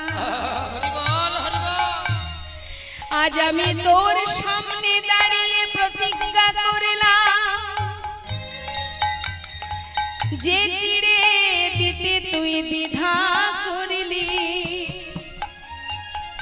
আগত কলি যুগে আমি নদিয়ায় গৌর হব। হরি বল। যদি কলির জি আমায় সেবা দিতে চায়, জীবের দ্বারে দ্বারে ভিক্ষা করে, যদি মাটির মালসাই করে আমায় চিড়ে ভোগ দেয়, আমি গৌর হয়ে সেই ভোগে গ্রহণ করব। ওরে সুদামা রে, আজ আমি তোর সামনে দাঁড়িয়ে প্রতিজ্ঞা করলাম, কলিযুগে আমার ভোগ হবে চিড়ে ভোগ। সত্য কথা মা, কলিযুগে গৌর নিতাইয়ের ভোগ হয় কিসে? কিসে ভোগ দেন? মাটির মালসাই করে, তাই না? তিনি কাঙাল কাঙালিনীর দিকে চেয়ে কিন্তু এই সিদ্ধান্ত করলেন, কারণ যিনি বিশ্ব ব্রহ্মাণ্ডের মালিক তিনি তো সিদ্ধান্ত করতে পারতেন যে আমার জন্য সোনার থালা চাই। আমরা যেমন কিছু সেবা করতে গেলে আমাদের কত সুব্যবস্থা লাগে, ডাইনিং টেবিল, নিচে বসে খেতে। তাই হঠাৎ আমার গোবিন্দের মনে হলো যে আমি একটু চরণ সেবা করে দেখব, চরণ সেবায় কি সুখ কি আনন্দ। এখন সখাগণকে নিয়ে খেলা করবে, বলছে এই ভাই, এই শোন, আজকের যে খেলাটা, এই খেলাটির নাম হবে পাতা পাতা খেলা। হ্যাঁ হ্যাঁ, নতুন খেলা।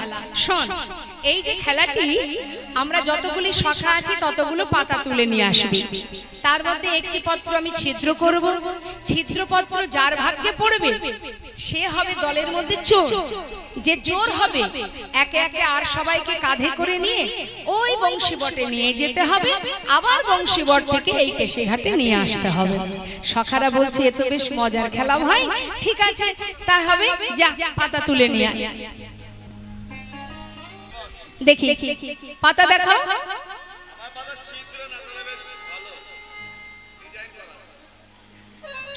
এই কানাই আমার পাতাটা ভালো।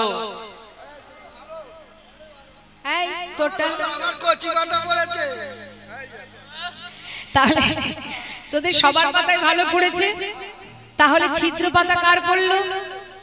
এই কই দেখি, দেখা, এই ভালো করে দেখা কার ছিদ্র পাতা পড়েছে, কই দেখি। হ্যাঁ হ্যাঁ, আমার পাতা, এই তো, এই দেখ, এই তো, এই যে দেখ, ওই তো আজকের খেলাতে কানাইয়ের ছিদ্র পাতা পড়েছে। কানাই চোর, কানাই চোর, কানাই চোর। এই কি বললি? চোর। আমি চোর?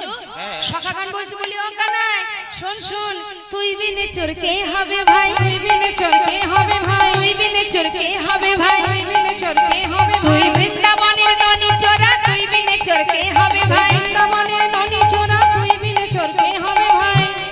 আমি চোর, আমি চোর। চোর। আরে আমাকে ননি খাওয়াবার জন্য ব্রজমাইরা দরজায় বসে অপেক্ষা করে, কখন গোপাল আসবে ননি দেব। কিন্তু এই যে তুই তোরা আমাকে চোর বললি, আমি কিন্তু চুরি করি তোদের জন্য, তোদের জন্য চুরি করি। কিন্তু শোন কানাই, চুরি তুই করিস তাই আমরা খাই, কিন্তু আমরা চোর নই। আজকের খেলাতে তুই চোর। বুঝতে পারছেন মা? যাদের জন্য করি চুরি তারাই বলে চোর চোর চোর। আরে বাবা কাঁধে উঠবি, কাঁধে উঠ, চোর বলার কি আছে?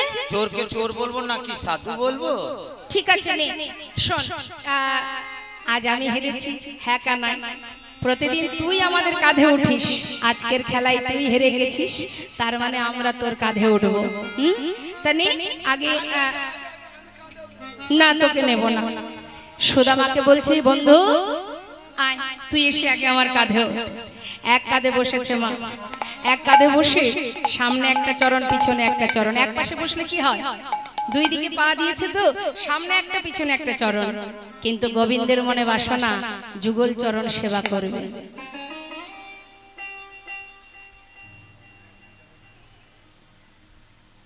ঠিক আছে, তো গোবিন্দ আমার ভক্তকে কাঁধে করে নিয়ে যাচ্ছে ঠিকই, কিন্তু মনে মনে ভাবছে যে, মনে মনে চিন্তা করছে যে একটা চরণ তো পিছনে আছে, সেটাকে যত সময় সামনে না পাবো ততক্ষণ তো আর চরণ সেবা করতে পারবো না। কাঁধে করে নিয়ে ছুটছে, যাচ্ছে। যেতে যেতে হঠাৎ করে সুদামা বলছে, কানাই, এই কানাই, একটু ধীরে ধীরে চল, এত জোরে দৌড়ালে আমি তো পড়ে যাব ভাই, একটু ধীরে ধীরে চল না। যেই না বলা গোবিন্দ সুযোগ পেয়েছে, সঙ্গে সঙ্গে পিছনের চরণটা সামনে দেওয়ার জন্য বলছে সুদামা এক কাজ কর, ওই বুঝতেই তো পারছিস সবাইকে কাঁধে করে নিয়ে যেতে হবে, নিয়ে আসতে হবে, অনেক সময় লাগবে। তুই এক কাজ কর, ওই পিছনের চরণটা আমার সামনে দে, তাহলে তুই আর পড়বি না, আমি দুটো চরণ চেপে ধরে দৌড়াবো, তোর আর কোনো ভয় থাকবে না। হরি বল হরি বল। ভক্ত যে কেমন ভাবে নিজের মনোবাঞ্ছা পূর্ণ করে সে আর আমরা বুঝবো কি মা। বলছে বেশ, সখাসখ্য প্রেম অত শত তারা বোঝে না। যেই না বলা পিছনে চরণটা সামনে দিয়েছে, ভগবানের বুকের উপরে ভক্তের চরণ দুলছে, চরণ দুটি বুকের মধ্যে চেপে ধরে গোবিন্দ আমার নয়ন জলে চরণ ধৌত করছে আর যাচ্ছে। সুদামারে লইয়া কৃষ্ণ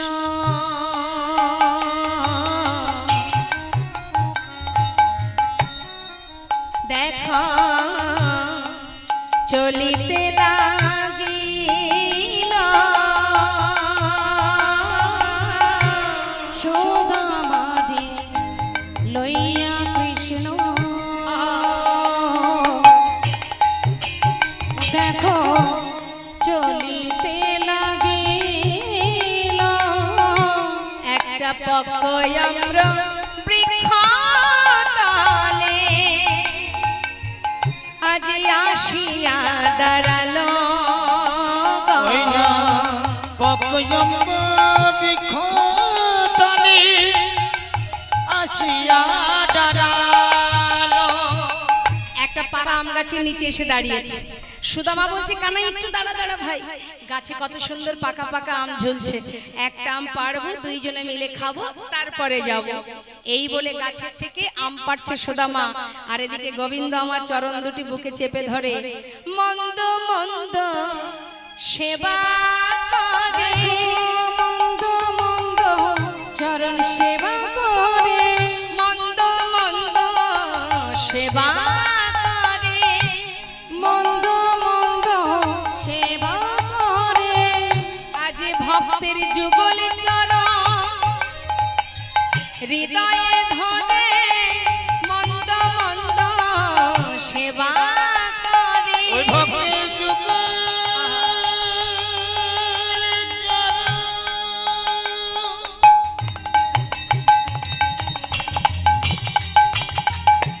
হৃদয়ে ধরে মন্দ মন্দ চরণ সেবা করে।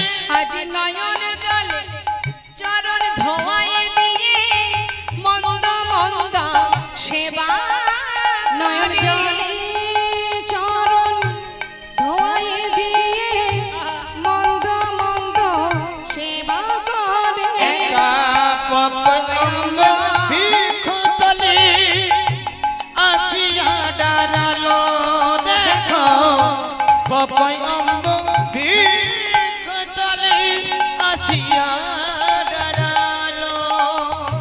গাছ থেকে আম পেড়েছে মা, আর এদিকে চরণে ভগবান তার চোখের জলের ফোঁটা যখন পড়ছে, শ্রীরাম সুদামা বলছে কি ব্যাপার, আমার পায়ে জল এলো কোথা থেকে, আকাশেও তো মেঘ করেনি, পায়ে জল এলো কিভাবে, তবে কি কানাই কাঁদছে, তবে কি ভাই কানাই কাঁদছে, কানাই এই কানাই বল বন্ধু, আমার পায়ে জল এলো কি করে রে, তা তো জানি না, দেখ আকাশেও তো মেঘ করেনি, তবে জল কোথা থেকে এলো।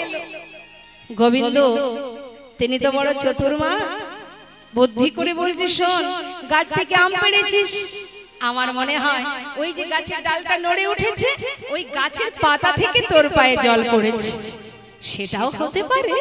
কানাই এই দেখ কত সুন্দর পাকা পাকা আম, দেখলে যেন মনে হচ্ছে এই আম বৃন্দাবনে তোর জন্য সৃষ্টি হয়েছে, দে না একটু নামিয়ে দে তো, শিগগিরই নামিয়ে দে। যেই না নামিয়ে দিয়েছে, পাকা আমটা দিয়ে বলছে দেখ কানাই দেখেছিস এই আমটা আজ তুই আর আমি আমরা দুইজনে খাবো, তারপরে যাব। তবে কানাই আজ যখন কেউ পাশে নেই, আমি আর তুই দুইজনে আছি, আজ আমার মনের একটা কথা তোকে বলবো। কি জানিস? কি? কানাই, আমার বহুদিনের একটা স্বাদ আছে। কি জানিস? এই যে আমটা তোকে খেতে দেব, তোর কাছে আমার একটা চাওয়া। কানাই, এই আমটা আগে আমি খাবো। তুই আগে খাবি? হ্যাঁ, আগে আমি খাবো। কেন জানিস? ওই যে দুষ্ট রাজা কংস রাজা না জানি কোন ফলে বিষ মিশিয়ে রেখেছে, এই ফলটি আগে আমি সেবা করব। যদি দেখি ভালো ফল তারপরে তোকে দেব। কারণ আমাদের যদি কিছু হয় তুই আমাদের বাঁচাতে পারবি, কিন্তু তোর যদি কিছু হয় ওরে কানাই রে, আমরা তোকে বাঁচাতে পারবো না। তাই আজ তোর কাছে আমার নিবেদন কানাই রে। ভাই, কি বাসনা জানিস? এই ফলটা আগে আমি খাবো, তারপর তোকে দেব। তুই খাবি, কিন্তু অবশেষে একটুখানি আমার জন্য রেখে দেবে। কেন? কেন? তুই দুবার খাবি, আমি একবার খাবো, কেন তোর জন্য রাখবো? জানিস কানাই, আমার মনে একটা বাসনা, তোরে বড় মিঠো লাগে ভাই রে কানাই, তোরে তো বড় মিঠো লাগে ভাই রে কানাই, তোরে ঠো বড় মিঠো লাগে ভাই রে কানাই। সুদামা, আমার মুখের এঠো মিঠো মানে মিষ্টি? আচ্ছা, তাহলে গাছের ফল মিষ্টি নয়, আমার এঠো মিষ্টি, তাই তো? না রে কানাই, আমি সে কথা বলিনি। গাছের ফল তো মিষ্টি, কিন্তু জানি না ও রাঙা অধর মাঝে কানাই রে,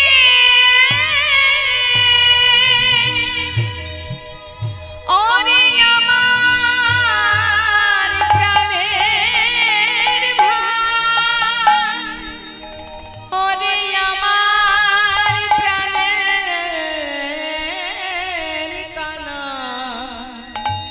কানাই, কানাই রে। আজি ওরা অধর মাঝে না জানি কি সুধা আছে, তাই তো খেতে খেতে আমার মুখে হতে তোকে দিতে হবে ভাই। তোরে তো বড় মিঠো লাগে ভাই রে কানাই, তোরে ঠো বড় হরি বল। মিঠো লাগে ভাই রে কানাই। ওমা, ভগবানের প্রসাদ কেমন সুস্বাদু। হ্যাঁ, আপনারা তো প্রসাদ পান প্রভুর, সে যে কত স্বাদ। হাজার বাড়িতে রান্না করলেও সেই স্বাদ পাবেন না যদি ভগবানের একবার সেবায় লাগেনি। তাই গৌর হরি বল।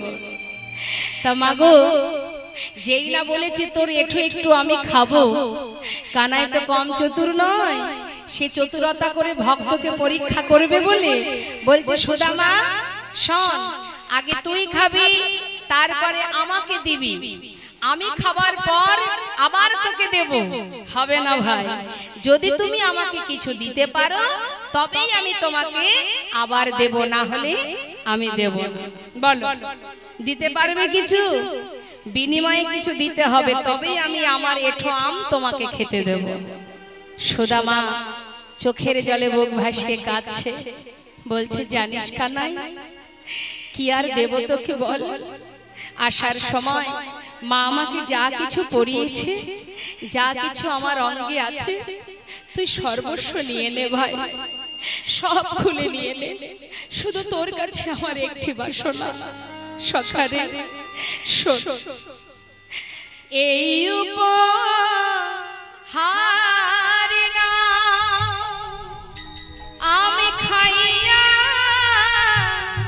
আমাকে দাও, এই উপহার নাও আমি খাইয়া আমাকে দাও।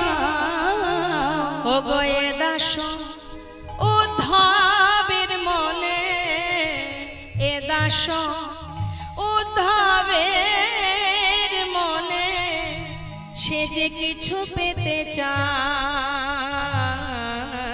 তোরে তাই গৌর হরি বল হরি বল হরি বল। মিঠো লাগে ভাই রে কানাই, তোরে ঠো বড় মিঠো লাগে ভাই রে কানাই। জয় রাধে শ্যাম। সুন্দর হরিবাসর অগণিত সাধুগুরু বৈষ্ণব এসেছেন আপনারা, সম্মুখে মন্দির আছে, রাধা মাধবের সেবা, জন্মাষ্টমীর উপলক্ষেই হরিবাসর, তাই গোপাল গোবিন্দের সেবার জন্য মাতাজি আপনাদের কাছে যাচ্ছে।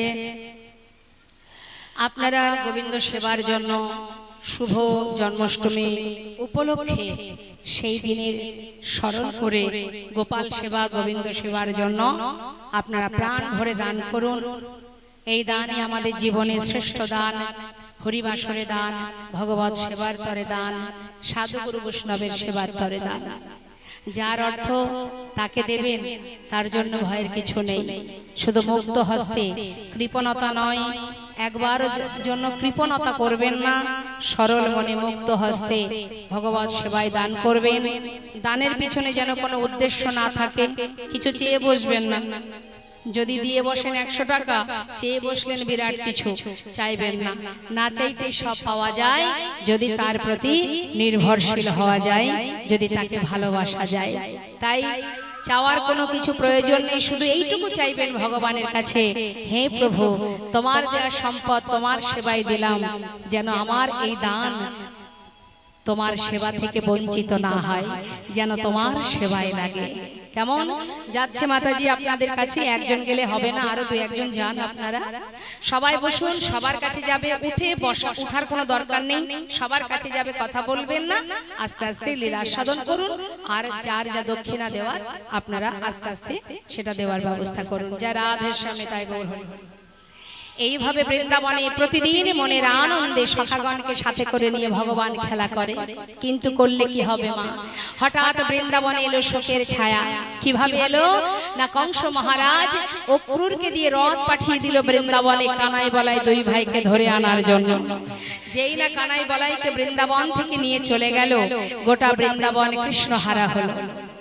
মনের দুঃখে, মনের কষ্টে মাতা যশোমতী গোপাল হারা হয়ে একবার অচৈতন্য হয়ে পড়ে, একবার চৈতন্য পায়। এদিকে সখাগণ বনে যায় না, গাভীগণ তৃণ সেবা করে না, এহেন অবস্থা বৃন্দাবনে। আর এই অবস্থাতে সুদামা পাগলের ন্যায় পথে পথে ঘোরে, কানাই কানাই কানাই। বড় ভালোবাসে কানাইকে, প্রাণের থেকে বেশি ভালোবাসে। আর পাগলের ন্যায় সুদামা ঘুরতে দেখে তার পিতা মটুকমণি বড় চিন্তায় পড়ে গেল। কেন? আমার ছেলে যদি এইভাবে কানাই কানাই বলে পথে পথে ঘোরে, তাহলে আমার একমাত্র সন্তান সুদামা ছাড়া আমার আর কেউ নেই, সে তো পাগল হয়ে যাবে। কি করব এখন আমি? বড় চিন্তায় মটকমণি। তিনি চারিদিকে খুঁজতে শুরু করলেন যে কোথায় আছে কানাই, যদি তাকে একবার পাই আমি তার কাছে গিয়ে আমার ছেলেকে রেখে আসব। তাই দেরি না করে সুদামার বাবা চারিদিকে খুঁজতে শুরু করলেন যে কৃষ্ণ কোথায় আছে।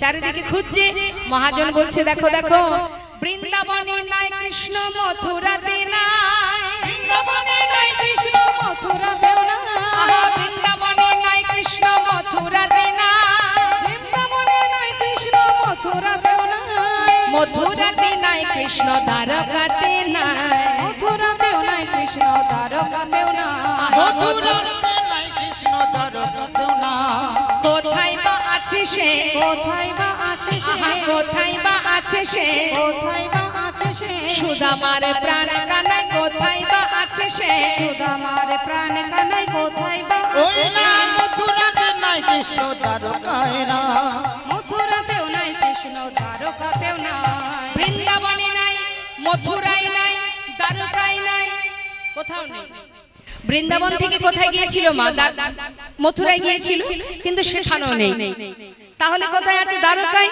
বললেন না সেখানেও নেই তাহলে আছে কোথায় মথুরায় গিয়ে কংসকে বধ করে সবাইকে মুক্ত করে দিয়ে সেখান থেকে ভগবান কৃষ্ণচন্দ্র তিনি এলেন কোথায় বৃন্দাবনে আর আসেননি তিনি এসে পৌঁছালেন গুরু গৃহে নিতাই গৌর হরি বল এসেছেন কোথায় শিক্ষা নেবার জন্য কোথায় গো শান্তিপুনি মুনির আশ্রম এখন যখনই গুরুদেবের কাছে এসেছে শিক্ষা অর্জনের জন্য সেই বার্তা চলে গেছে বৃন্দাবনে সুদামার বাবা জানতে পারলেন যে কানাই কোথায় এসেছে না গুরুগৃহে খবর পাওয়া মাত্রই চিন্তা করছে তাহলে আমার সুদামাকেও আমি সেইখানে নিয়ে যাই শিক্ষা পাওয়ার আশায় গুরু আশ্রমে রাখবে আগেকার সময় তো এত স্কুল কলেজ ছিল না ছেলে মেয়েদের শিক্ষা দিতে গেলে গুরুকুলে পাঠাতে হতো তাই সুদামার বাবাও দেরি না করে সুদামাকে কৃষ্ণের কাছে নিয়ে যাচ্ছে একসঙ্গে দুটো কাজ একদিকে গুরুর কাছে শিক্ষাও পাবে আর একদিকে প্রাণের কানাইকেও পাবে তাই নিয়ে যাচ্ছে